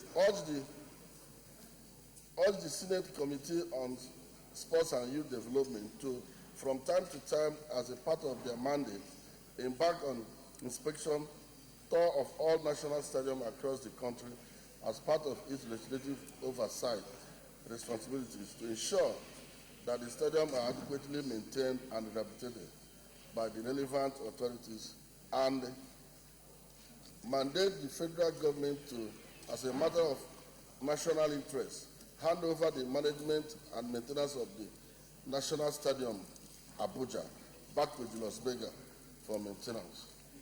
I so move, Mr. President. Senator Ben Murray-Bruce. Thank you very much, Mr. President, distinguished colleagues. My name is Ben Murray-Bruce, representing Bayelsa East. I second this wonderful motion for many reasons. On August 12, 1989, I was at the National Stadium with Bianca Ono as a guest of the government when Nigeria was playing Angola. Two significant events happened on that day. One, 12 people died at the stadium, and Sam Okwareje died on that same day. I was then appointed to be a member of a committee to investigate the deaths of the 12 people at the stadium and Sam Okwareje specifically. When we got there, the first question I asked was, do we have drawings of the National Stadium? And they said they had none. The second question was, do you know the capacity of the National Stadium? The engineer came and said it was 85,000. I said, really? He said, yes. So I said, I got the Sports Commission to tell me the capacity. He said it was 75,000. Then I asked the coach at the time, what do you think the capacity was? Then he said 55,000. Then I said, if 12 people died trying to get out of the stadium, and you don't even know the capacity of the stadium, then we have a problem. I said, how many tickets did you sell? They said, well, they don't know, but it seems like maybe 80,000 tickets were sold. So I said to the committee, I would like to count the number of seats at the stadium. They said it was unnecessary. I said we had to. So we got students of Unilag, and we counted the number of seats at the stadium. When we physically counted the number of seats at the stadium, we found out the National Stadium Surulere could only seat 39,200. Now, over 70,000 tickets were sold. I didn't ask the question, how many gates do you have at the National Stadium? They said 72. I said, how many gates were opened? They said maybe 30 gates. I said, you had 72 gates, you opened 30, you sell 80,000 plus tickets, and you have a capacity of 39,200. Are you now surprised that 12 people died? I said, so what happened? They said, after the game ended, people were leaving, the gates were closed, people were pushing them from behind, and they crushed them to death, and that's how they died. That was the investigation we did. But more important, you all have to. But more important, they don't even know the capacity of the stadium. And secondly, and I can say this authoritatively, if you call the Minister of Sports now, and you said, all the stadiums in Nigeria, do you know the true capacity of the stadium? I bet you they don't know. If I ask a second question, do you have the drawings of the stadium to know if there's a technical problem or the structural engineering of the stadium? They don't have it. So the National Stadium in '89 had no records of how the stadium was built. Then secondly, Sam collapsed while playing for Nigeria. To avoid a crisis, they took Sam Okwareje out of the stadium without covering his body so they would think he's alive to avoid a crisis.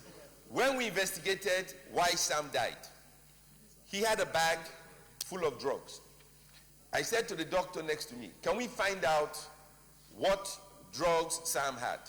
And he said, we had no money to do an investigation to see if there were vitamins or drugs. So really, when the investigation was concluded, Sam Okwareje, nobody knows exactly why he died.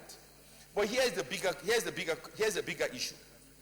Sports in Nigeria has been abandoned for many, many, many years. It did not begin today.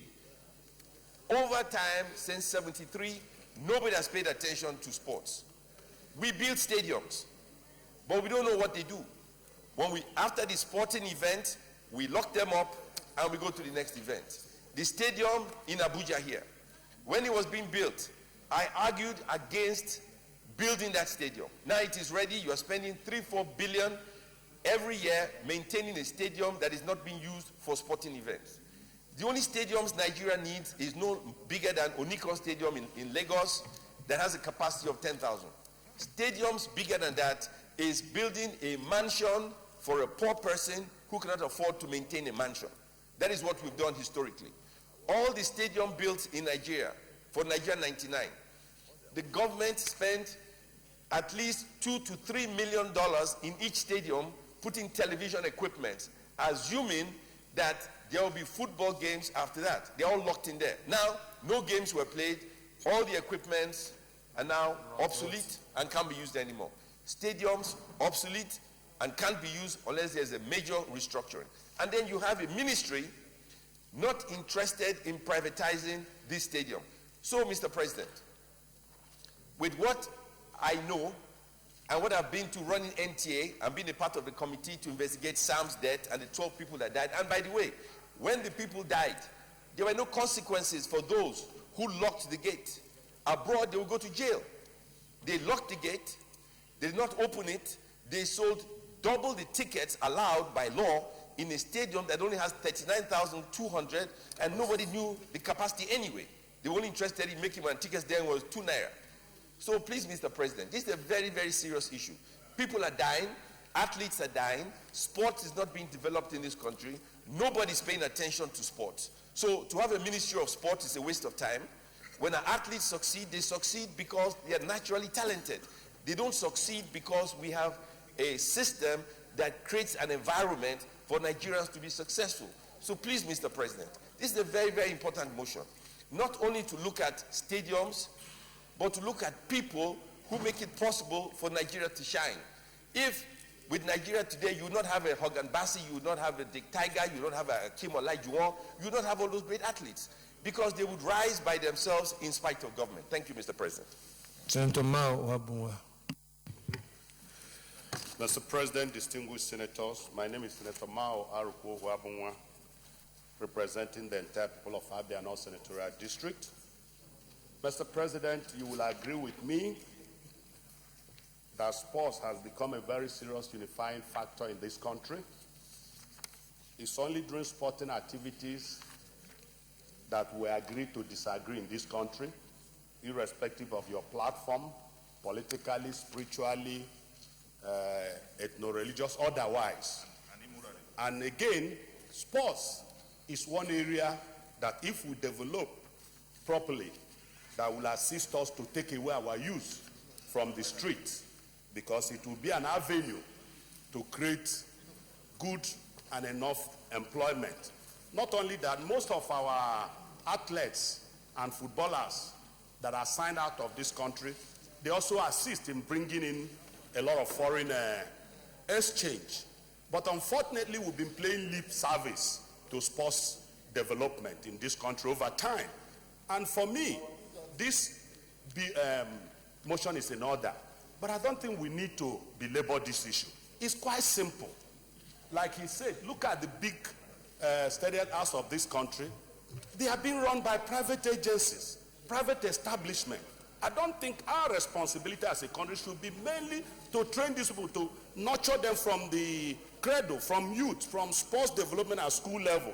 But when you want to talk about gigantic projects like this, we should allow the private sectors to come in. After all, you build them, gate fee and all that. Even this gate fee, how they channel, what measure do we ensure that we grab them and capture them into the consolidated revenue fund? So for me, I think that we need to look into sports very well. We invest, but in terms of maintenance, in terms of building stadium, I think we should direct the Ministry of Sports to open up the gate of investment by private agents, so that they can run this. Then every year in, year out, we spend money, build stadium we cannot maintain, because the cost of maintaining them is very expensive. It's quite high. Like somebody is saying now, like in this motion, I don't even support the idea of transferring it back to Julius Berger. Why do we need to transfer it back? When you see their monthly bill, you will know why it's difficult to transfer. Let's get people, either call private establishment, all these communication agencies, let them come and take up this stadium and run them. I think that would be a better decision of this parliament than taking them back to Julius Berger. I don't think it's the right thing to do. Thank you, Mr. President. I'll go to the prayer. Prayer 1, urge the federal government as a matter of urgency to renovate, rehabilitate the National Stadium with a view to revamping it to meet international standards for effective and efficient use, so that such a monument that huge amount of money was spent to put together would not be lying waste. Well, this prayer is asking for government to fund it, or? Well, let me put the question. Those in favor of prayer 1, say aye. Those against, say nay. The nays have it. Prayer 2.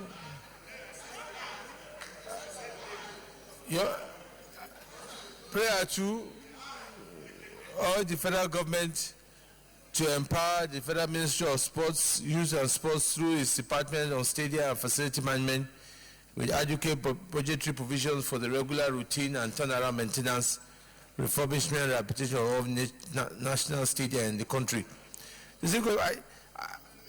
I think amendment to this. Okay, amendment sent to Lenin.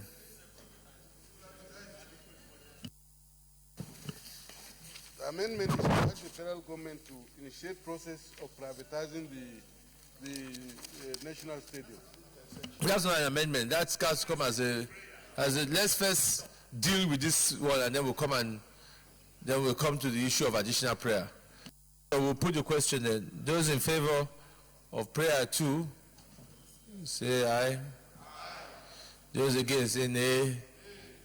The nays have it. Prayer 3, urge the Senate Committee on Sports and Youth Development from time to time, as part of their mandate, embark on inspection tour of all the national stadia across the country as part of its legislative oversight responsibilities to ensure that the stadia are adequately maintained and rehabilitated by the relevant authority. Those in favor of prayer 3 say aye. Those against say nay. Nays have it. Prayer 4, mandate the federal government as a matter of national interest, hand over the management and maintenance of the stadium back to Julius Berger. Those in favor of prayer 4 say aye. Those against say nay. Nays have it. Additional prayer, Senator Lidani. Ask the federal government to initiate steps towards privatizing the national stadium. Is it the national stadium? Any seconder? Yes, Senator Gubri. Thank you very much, Your Excellency, distinguished colleagues. I support that the federal government should be mandated to privatize all commercialized stadiums. Commercialized, not privatized. All of them. No. I oppose it. Distinguished colleagues, additional prayer, urge the federal government to initiate steps to privatize or commercialize all stadiums in the country. Those in favor of additional prayer say aye. Those against say nay. The ayes have it. Distinguished colleagues, let me on the strike center for bringing this motion. I think the points we are raising here, that these stadiums that we have built should not be allowed to come and stay in the deplorable state. But I think the answer to it, as stated by one of our colleagues, is private sector participation, either through privatization, commercialization. And that's also why I think we have 2 bills that are addressing that on Nigeria Sports Commission, NFF. We need to fast track those bills. Those are the answers to this solution. Government cannot continue to put funds to maintain this. The private sector are dying to do that, but we must make the environment viable for them. And that is why in the last bill we passed on the lottery increases funding to sports, which is what is done all over the world. And in our league, if it's football, on our league, we need to get more private sector to participate and fund some of these areas. You know, some of us are speaking with great interest because we believe that there must be more private people in sports and less government. And then if we have that, then definitely these stadiums will be better maintained. So I will put it back to Senator Binagwa to see that your 2 bills can come in as quick as possible so I can pass it. And I'm sure that would improve private sector participation in sports. Thank you for the motion. Leader of the Senate. Mr. President, very distinguished colleagues, the 8th order of the day is a motion standing in the name of Senator Rosoko and 3 others on the xenophobic attacks and extrajudicial killing of Nigerians in South Africa. Mr. President, we wish to invite Senator Rosoko to move the motion. Senator Rosoko.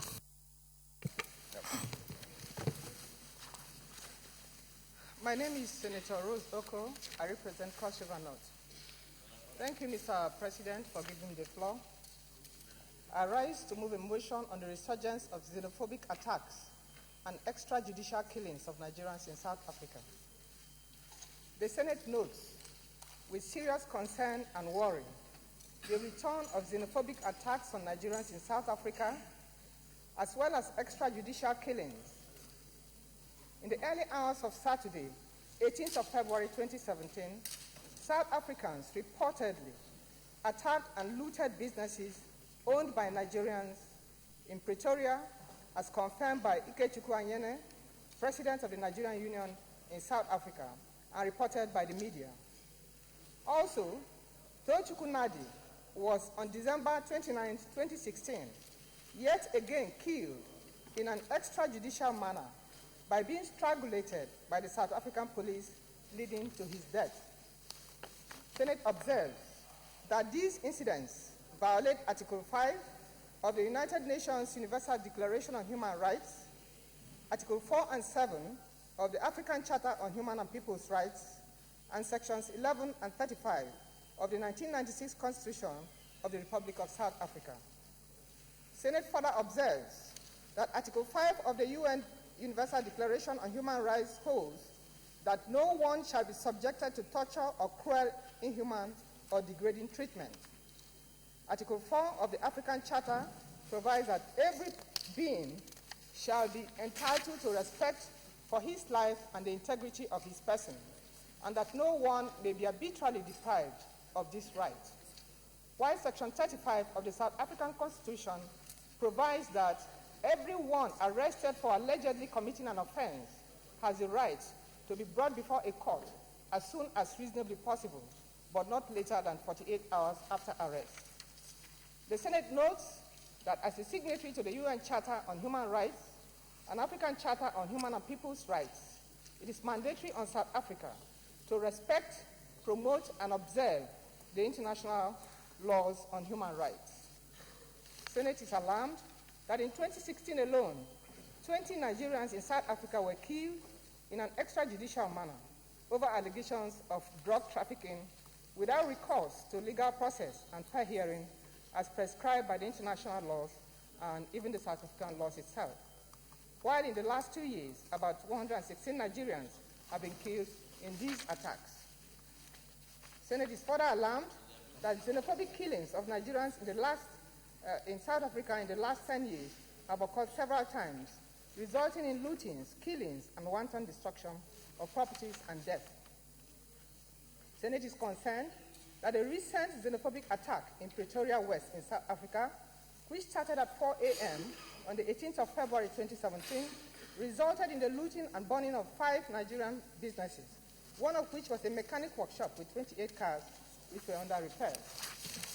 Senate is further concerned that the Nigerian Union had received the information of attacks against foreign nationals for the 22nd and 23rd of February 2017 and had communicated same to the South African police. Senate is alarmed that notwithstanding this notification, the scale of attack was still very huge. Aware that the government has consistently engaged the South African government on ensuring an end to the extrajudicial killings and xenophobic attacks on Nigerians in South Africa. Senate is worried that the trend has continued to be on the increase in spite of these attacks, as well as the excellent diplomatic and economic ties between Nigeria and South Africa, and the MOU signed by former President Goodluck Jonathan and the South African leader, Mr. Jacob Zuma, in the wake of the xenophobic violence in 2013 at Cape Town. Senate notes that South Africa has over 120 companies that are thriving in Nigeria, and that the MOU signed in 2013 between Nigeria and South Africa was aimed at lasting solutions to the xenophobic attacks and to reinforce the two countries' diplomatic cooperation in the legal field, oil and gas sector, power sector, development, environment, defense, women development and empowerment, as well as child development. Senate is worried that these xenophobic attacks and extrajudicial killings are perpetuated despite Nigeria's remarkable contributions to the liberation of South Africa from the clutches of apartheid.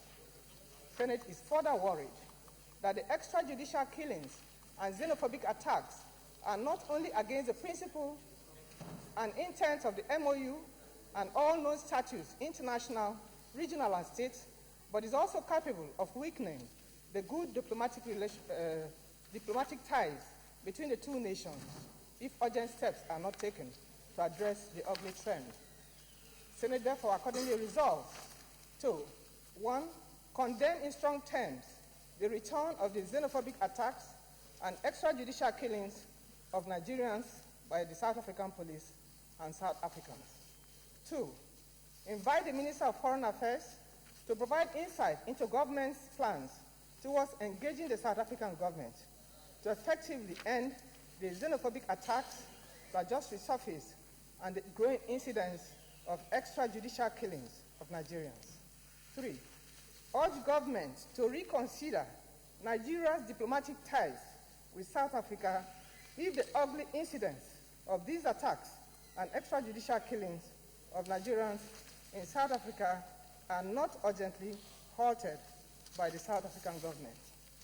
Mr. President, distinguished colleagues, to drive home the enormity of this problem, between 2008 to now, 8 xenophobic attacks have occurred so far. In November 2009, in July 2012, in May 2013, in June 2014, in April 2015, in October 2015, in June 2016, and now in February 2017. And that if the Nigerian government does not take concrete steps to address these problems, they will continue to perpetuate themselves. And that Nigerians are dismayed and indeed angry that and cannot find any reason why a country that invested so much in terms of material resource, goodwill, and all to get them out of the clutches of apartheid should turn on Nigerians in the manner and treat them in the inhuman manner that they are treating them. Mr. President, I so move. Deputy Senate President.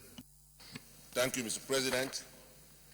Very distinguished colleagues, I'd like to start by commending the sponsor of this motion on the facts presented before us and the brilliant suggestions she's made that will form part of our resolution this afternoon. But let me quickly add that it appears that our brothers and sisters from South Africa or in South Africa have forgotten where they are coming from. South Africa suffered under severe apartheid regime for many, many years. And it took the contribution, support, and commitment of Nigeria to get them out of the apartheid.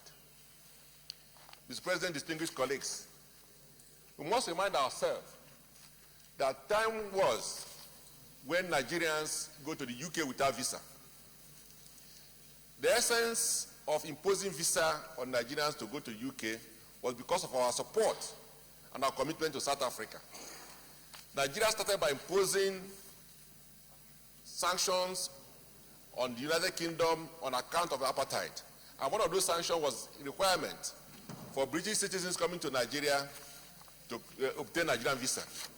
And the UK government retaliated and then imposed visa on Nigeria. Prior to that, Nigerians do not need visa to go to UK. And we continue to suffer that till today. Nigerians every day go to UK embassy asking for visa. Most of them were denied. That was unnecessary. We had to go through this because of South Africa. We are aware of students' contributions to the people of South Africa during the apartheid regime. We are made to contribute money, even as students, to send to South Africa to support the people of South Africa. Those who were fighting in South Africa, when it became too hot for them, they came to Nigeria, they were housed, their children were given school to attend, and then they were well taken care of. And when apartheid ended, they returned to South Africa. These are many more than the contributions of Nigeria to the welfare of the people of South Africa. Today, what are we getting from it? Nigerians are increasingly being attacked. And every year gets worse. They started by attacking their businesses, now they are killing Nigerians. And it appears that our government is not doing anything. I believe that it is time for this parliament to rise and say that enough is enough. I support this motion, and in addition to the prayers, I would rather suggest that we need to send a strong parliamentary delegation to South Africa to meet with their parliament and present our position as a country. I do not intend to say much on this motion because I believe a lot of people have much to say. This is my contribution so far. Senator Sumonu. My name is Senator Monsura Sumonu, representing Oyo Central Senatorial District. While I'm in support of this motion, but I need to clarify some few things to Senate. In April 2015, at the 7th Senate, I believe that this motion was brought up and there were some resolutions that were being passed by the then Senate. And the report was laid to the Senate, but unfortunately because of election period, they could not deliberate more on it. So I have gone into the archives and I'm able to pull out the report then, which I believe that we should be able to work on. Then secondly, Committee on Foreign Affairs have already invited the Minister for Foreign Affairs, who actually invited the ambassador. And he came here last week to explain that, yeah, Nigerians were being attacked, but no Nigerian has lost his or her life in this xenophobic attack. And secondly, he's coming in here again to meet both the Committee, Foreign Affairs, Senate, and the House of Reps at 3 o'clock, which I believe that whoever that is interested can come into room 107 to be able to ask questions from the minister and his team. I mean, I would appreciate if this can just give us the opportunity, the Committee on Foreign Affairs, to handle this, and come next week, I will bring you a detailed report of whatever we have done so far. Thank you very much. Senator Deere. Thank you very much, Mr. President, and my distinguished colleagues. I was an undergraduate student in the 60s. And I remember so well that my generation took the South African struggle as a pivotal Nigerian struggle. And I recall so well, Mr. President, that a man who later became the leader of the Nigerian Senate, and I'm referring to your late father, Mr. Senate President, was in the forefront of the South African Relief Fund. He gave a lot of his substance, and he urged other Nigerians to do so. In secondary school, we began what was called the Self-Denial Fund. And every Friday, we contributed money for needy areas of the world. And the bulk of our money went to help the then apartheid South Africans with millions of our black brothers and sisters on their near slavery. Years later, we remember that the late MKO Abiola, also after he had become a multi-millionaire, was in the forefront of the struggle against apartheid. And we were all so happy in the mid-70s when the government led by Mohammed Ramad Murtala made Africa its cornerstone and proclaimed, among other things, that a certain percentage of the admissions in Nigerian universities must be reserved for our brothers and sisters suffering severe discrimination in South Africa, the then Rhodesia, later called Zimbabwe, and of course Angola. And I remember so well, I had left the university then, that when the Nigerian government began to ration rooms such that second-year students could no longer stay on campus. Our brothers and sisters from Southern Africa were exempted from this rule. They could stay on campus throughout the years of being students. But they were not the only ones who benefited from the kindness and the brotherliness of the Nigerian people. South Africans should be reminded that it was Nigeria that gave asylum to so many of their leaders who were being persecuted at the time. Mbeki lived in Nigeria during the struggle against Sonny Abacha. I had the privilege of visiting Archbishop Tutu.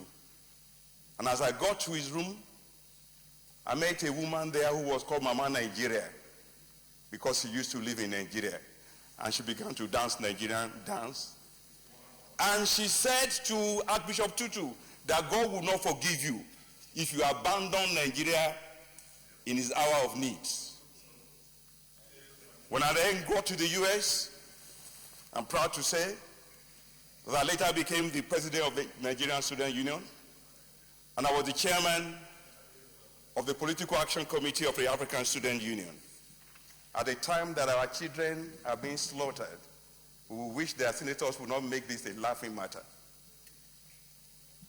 Mr. President, sir, even then in the USA, Nigerian students were the vanguard of pushing for divestment of European and US interests in South African economy.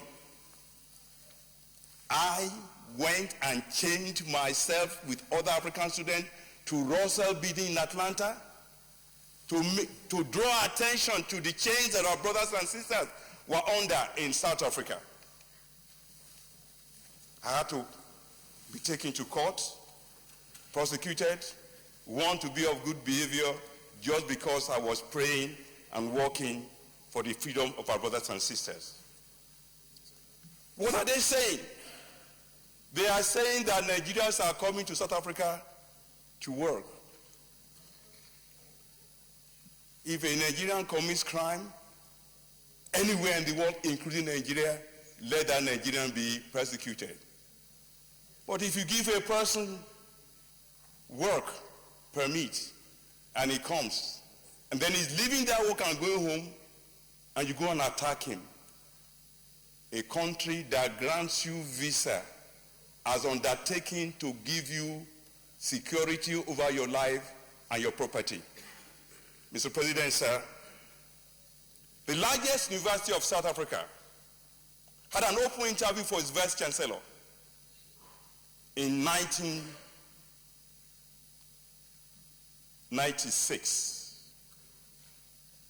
A Nigerian came first and was given the job. Is it a crime to excel to the extent that in an open interview, it wasn't secret, it was televised? At that same time, two other Nigerians were vice chancellors of South African universities. I can understand how this might brew some animosity and resentment.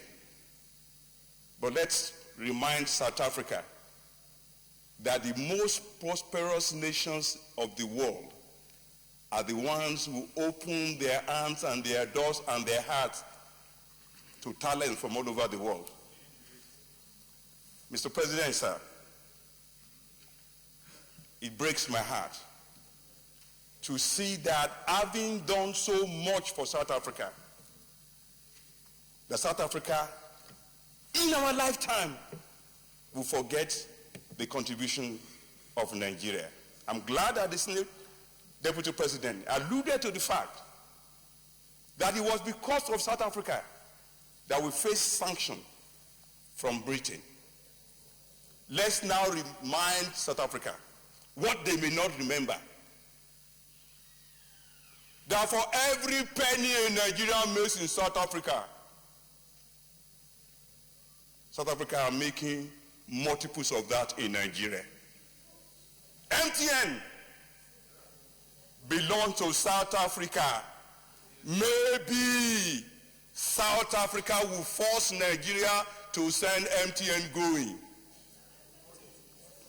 DSTV belong to South Africa. Maybe we can now also put pressure for DSTV to go. After all, many times, MTN will drop your line. You will send your text, and it will not be delivered. Oh, yes. We used to have Kingsway. We used to have UTC and Leventis. Now it is ShopRite from South Africa. Maybe it is time for ShopRite to go. But I don't want that. Honestly, I don't. I want an open society that welcomes all. But I also want that those we welcome must treat us with dignity, must treat us with respect, and must treat us with the traditional humaneness that Africans are known for. I pray that we will, as the Deputy Senate President said, lead a delegation to the Parliament of South Africa to know that, look, Rofo has not a one-way traffic. If you want to do Poto and for Rofo, we can do the same. I pray we don't. Thank you. Senator Nala.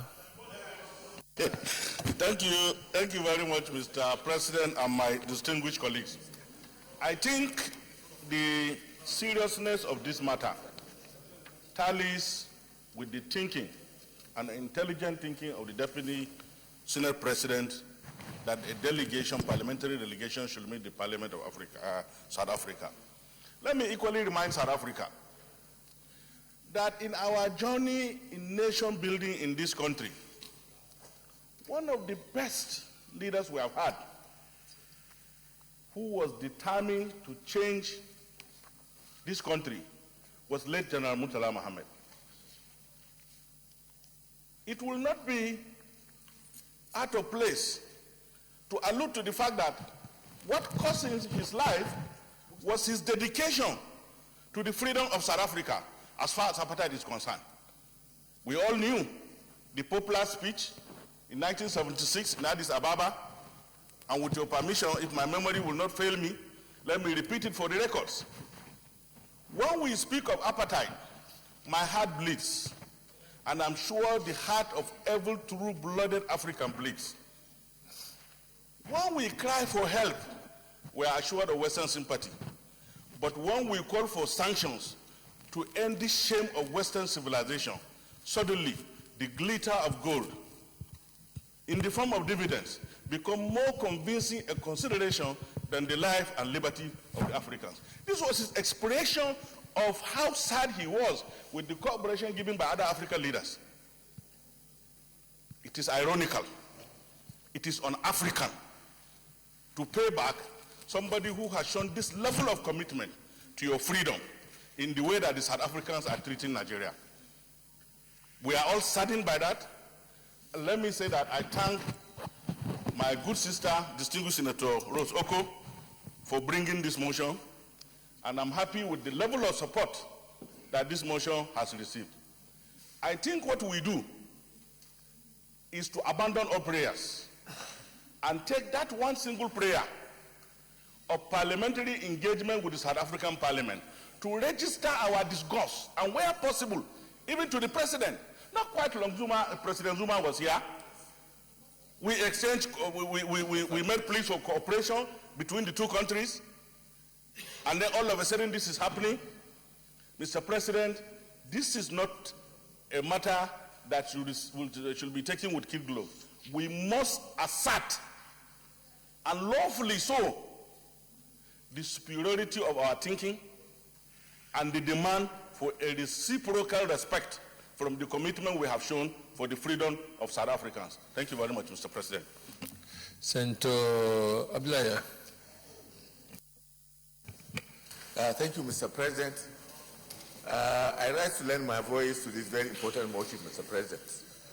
Some of us who are students in the university in the early 70s, 70 through 71, 74, were in the trenches on this struggle for South African liberation. In fact, former president of South Africa and most of the ministers were students in Ahmadu Bello University where we were teaching at that time. When the Soweto massacre took place, we housed a lot of the students in our own houses. I was a member of the National Committee Against Apartheid. There's nowhere where we hadn't gone. Madison, Wisconsin, fighting with those who supported apartheid. We went to Moscow. There's no place that we haven't gone to lend our own support to the struggle for apartheid. Now that this particular thing is happening, Mr. President, it appears as if what we really put our own careers and lives on the line is now being rubbished by the actions of disgruntled people who did not know the history of the emergence of South Africa as a nation itself. It's a shame. I do concur and support the position of the Deputy Senate President, the Chief Whip, and my friend Balanalla. And I also lend my somewhat an old encomium necessary to my sister Rose Oko for bringing this to this very respected parliament. I think the position that we should take an inter-parliamentary action between this National Assembly and the South African National Assembly is the point in which we can really demonstrate our displeasure at what is going on in South Africa. Mr. President, this is a very serious matter, and I think the honor and dignity of every Nigerian is touched by this wanton disrespect for our honor, disrespect for our lives, and disrespect for the old traditions of African unity and African brotherhood. This is a shame on those who are committing these kind of assaults against Nigerians and other African brothers in South Africa. Thank you, Mr. President. Distinguished colleagues, let us go straight to the prayer. Prayer 1, condemn in strong terms the return of xenophobia attacks and extrajudicial killings of Nigerians by South African police and South Africans. Those in favor of prayer 1 say aye. Those against say nay. The ayes have it. Prayer 2, invite the Minister of Foreign Affairs to provide insight into government's plans towards engaging the South African government to effectively end the xenophobia attacks and that just resurface and the growing incidents of extrajudicial killings of Nigerians. This chairman of Foreign Affairs saying the minister is already coming at 2 p.m. today. Is it 3 p.m. today? Is this motion still? This prayer still? So I'll just put it and then we can, those in favor of that prayer 2 say aye. Those against say nay. Nays have it. Prayer 3, urge the federal government to reconsider Nigeria's diplomatic ties with South Africa if the ugly incidents of xenophobia attacks and extrajudicial killings of Nigerians in South Africa are now urgently halted by the said South African government. Those in favor of prayer 3 say aye. Aye. Those against say nay. Nays have it. Additional prayer. Deputy Senate President.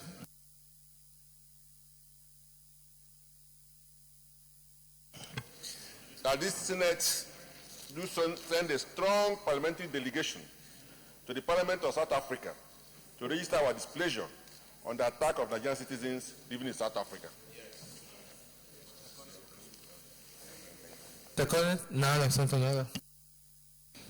Mr. President and my distinguished colleague, I move to support the amendment proposed by the distinguished Deputy Senate President as additional prayer as well as ably read by him.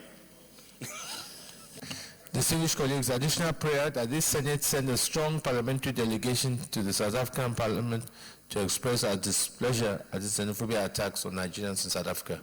Those in favor of this additional prayer say aye. Aye. Those against say nay. The ayes have it.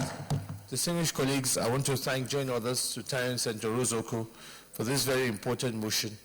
And also those who have contributed.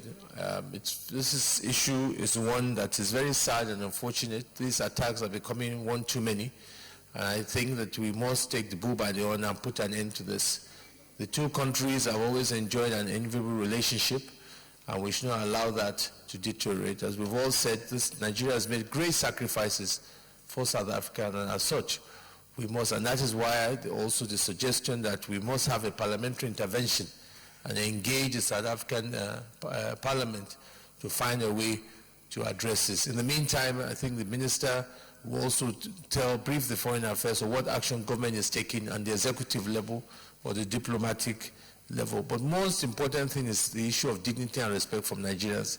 As a Parliament, as a Senate, we must be seen to be defending the dignity and respect of Nigerians anywhere in the world.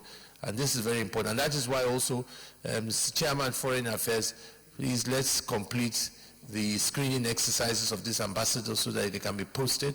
And secondly, also look at the budget for a lot of the missions. A lot of these missions are poorly funded and cannot even perform some of the jobs that they're going to do. And if it's important for us to look at the appropriation lines, sometimes there's a lot of administrative bottlenecks. This money is given to the ministry before they send it to the missions. I think some missions, honestly, we should look at the possibility of letting having their own line so that actual direct funding can go to some of these missions. I think this will go a long way in us putting an end so that our missions truly can be up and about in defending them. But I think that on our own part, we must be seen to do something. And then I want to commend Nigerians who have shown restraint, because despite this, a lot of Nigerians have shown restraint in not attacking South African companies. That is not Nigerian in us to do that. And I think that two wrongs, as they say, will make a right, and let us all ensure restraint. But we as government and as members of the National Assembly play our own role to put an end to this so that it doesn't happen again. Thank you, Senator Rozok, and others contributed to this motion. Leader of the Senate. Mr. President, very distinguished colleagues, the ninth and final order of the day is a motion standing in the name of Senator Ambassadorial and 13 others on a call for the proper resettlement and compensation of the Bakassi people. Mr. President, you may wish to invite Senator Ambassadorial to move the motion. Senator Ambassadorial. Thank you, Mr. President. My name is Ambassadorial, representing Cross River South Senatorial District. The motion is on a call for the proper resettlement and compensation of the Bakassi people. The Senate is aware that 14 years after the ICJ judgment, the federal government of Nigeria has failed to properly resettle and compensate the people of Bakassi. Further aware that the failure to resettle and compensate the people of Bakassi has made them refugees in their homeland, with no form of livelihood and hope for posterity. The Senate notes that the inexplicable vacillation in resolving the lingering crisis in the area is building up another humanitarian crisis, as citizens in the area appear to have no country to lean on at the moment. The Senate further notes that the looming humanitarian crisis and the danger of statelessness of the people of Bakassi is becoming too burdensome for the Cross River State government and the people. The Senate observes that the Republic of Cameroon, unlike Nigeria, have properly resettled their indigents in the peninsula and have commenced effective development of its parts of the peninsula. Senate observes that militancy along the peaceful, otherwise peaceful waters of Calabar has risen dramatically because some Bakassi youths who were hitherto fishermen have lost their livelihoods and are engaged in various vices. Senate is worried that the loss of Bakassi has resulted in the loss of Nigeria's eastern access to the Atlantic because Nigerian naval ships no more move freely to southern Africa without informing Cameroon. Further worried that Bakassi's oil wealth, natural gas, fisheries, palms, and mangrove forest resources that have been ceded to Cameroon are worth several billion Concerned that the federal government's first aid compensation to Cross River State for the loss of Bakassi was not in any way commensurate to the loss. The Senate is disturbed that the United Nations, the Republic of Cameroon, and particularly the federal government of Nigeria have devastated the Bakassi economy and the people, swelled the population of internally displaced persons, and have ushered in a new dimension of poverty in Cross River State. Accordingly, the Senate resolves to, 1, urge the federal government to, as a matter of urgency, properly resettle the Bakassi people through a participatory and properly negotiated resettlement program. 2, urge the federal government to urgently tackle the challenges of poverty, statelessness, and deprivation arising from the continuous neglect of the Bakassi people. 3, urge the federal government to carry out a proper valuation of the loss of Bakassi and work out a just and perpetual compensation to Cross River State. And finally, number 4, mandate the Senate committees on special duties and finance to invite the relevant agencies of government, committees, groups with a view to determining the extent of humanitarian crisis facing the Bakassi people. Additionally, Mr. President, we should urge the federal government to extend the amnesty program to Bakassi local government in Cross River State. I so move. Senator Nelson Effiong.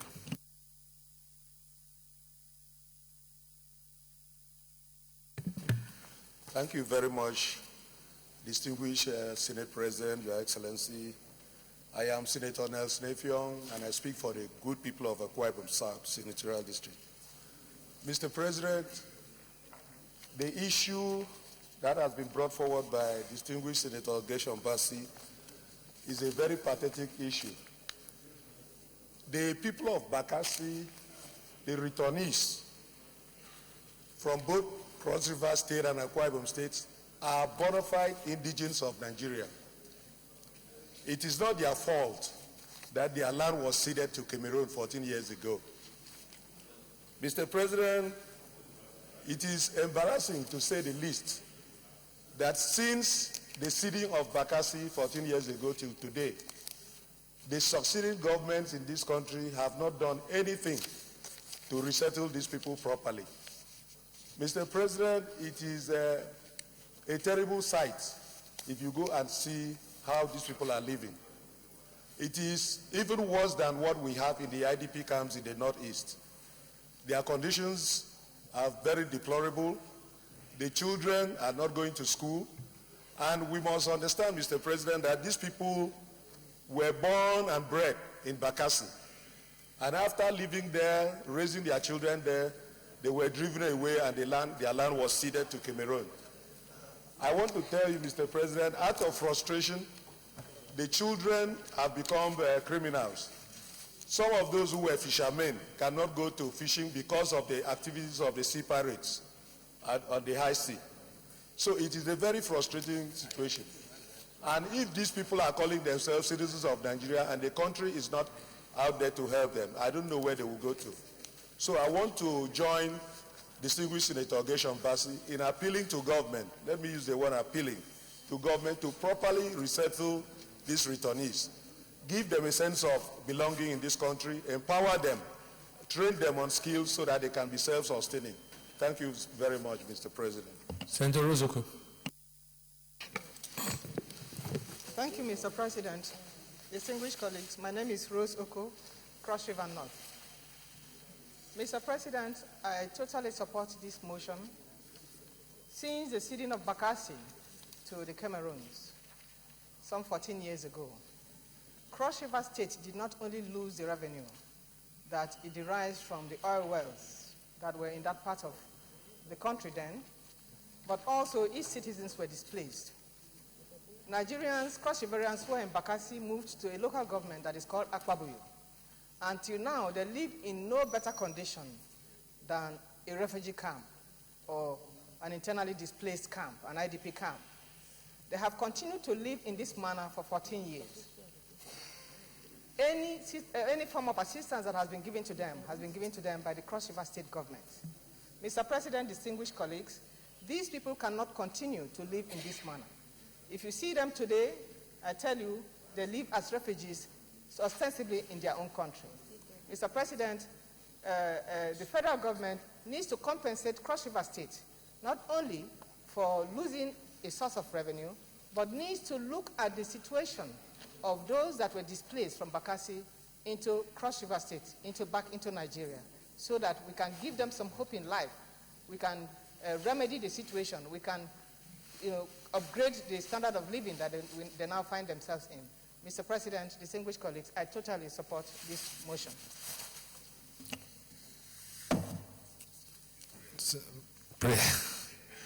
Prayer 1. Urge the federal government, as a matter of urgency, properly resettle the Bakassi people through a participatory and properly negotiated resettlement program. Those in favor of prayer 1 say aye. Those against say nay. The ayes have it. Prayer 2. Urge the federal government to urgently tackle the challenges of poverty, statelessness, and deprivation arising from continuous neglect of the Bakassi people. Those in favor of prayer 2 say aye. Those against say nay. The ayes have it. Prayer 3, urge the federal government to carry out a proper evaluation of the loss of Bakassi and work out a just and perpetual compensation to Cross River State. Those in favor of prayer 3 say aye. Those against say nay. The ayes have it. Prayer 4, mandate the Senate Committee on Special Duties and Finance to invite the relevant agencies of government, committees and groups with a view to determine the extent of humanitarian crisis facing the Bakassi people. Those in favor of prayer 4 say aye. Those against say nay. The ayes have it. I want to thank Senator Ambassadorial for that and all those who contributed. I think there's great need for government to look into this matter in order to ensure that adequate compensation and proper resettlement package is made for the Bakassi people. Leader of the Senate. Mr. President, distinguished colleagues, having concluded today's proceedings on the order paper, I therefore move that the Senate do adjourn till tomorrow, Wednesday, 29th February 2017. 29th February?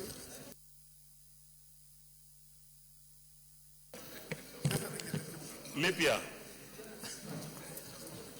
Well, I take that again, distinguished colleagues. Mr. President, distinguished colleagues, having concluded today's proceedings on the order paper, I move that the Senate do adjourn till Wednesday, 1st March 2017 at 10 a.m. prompt.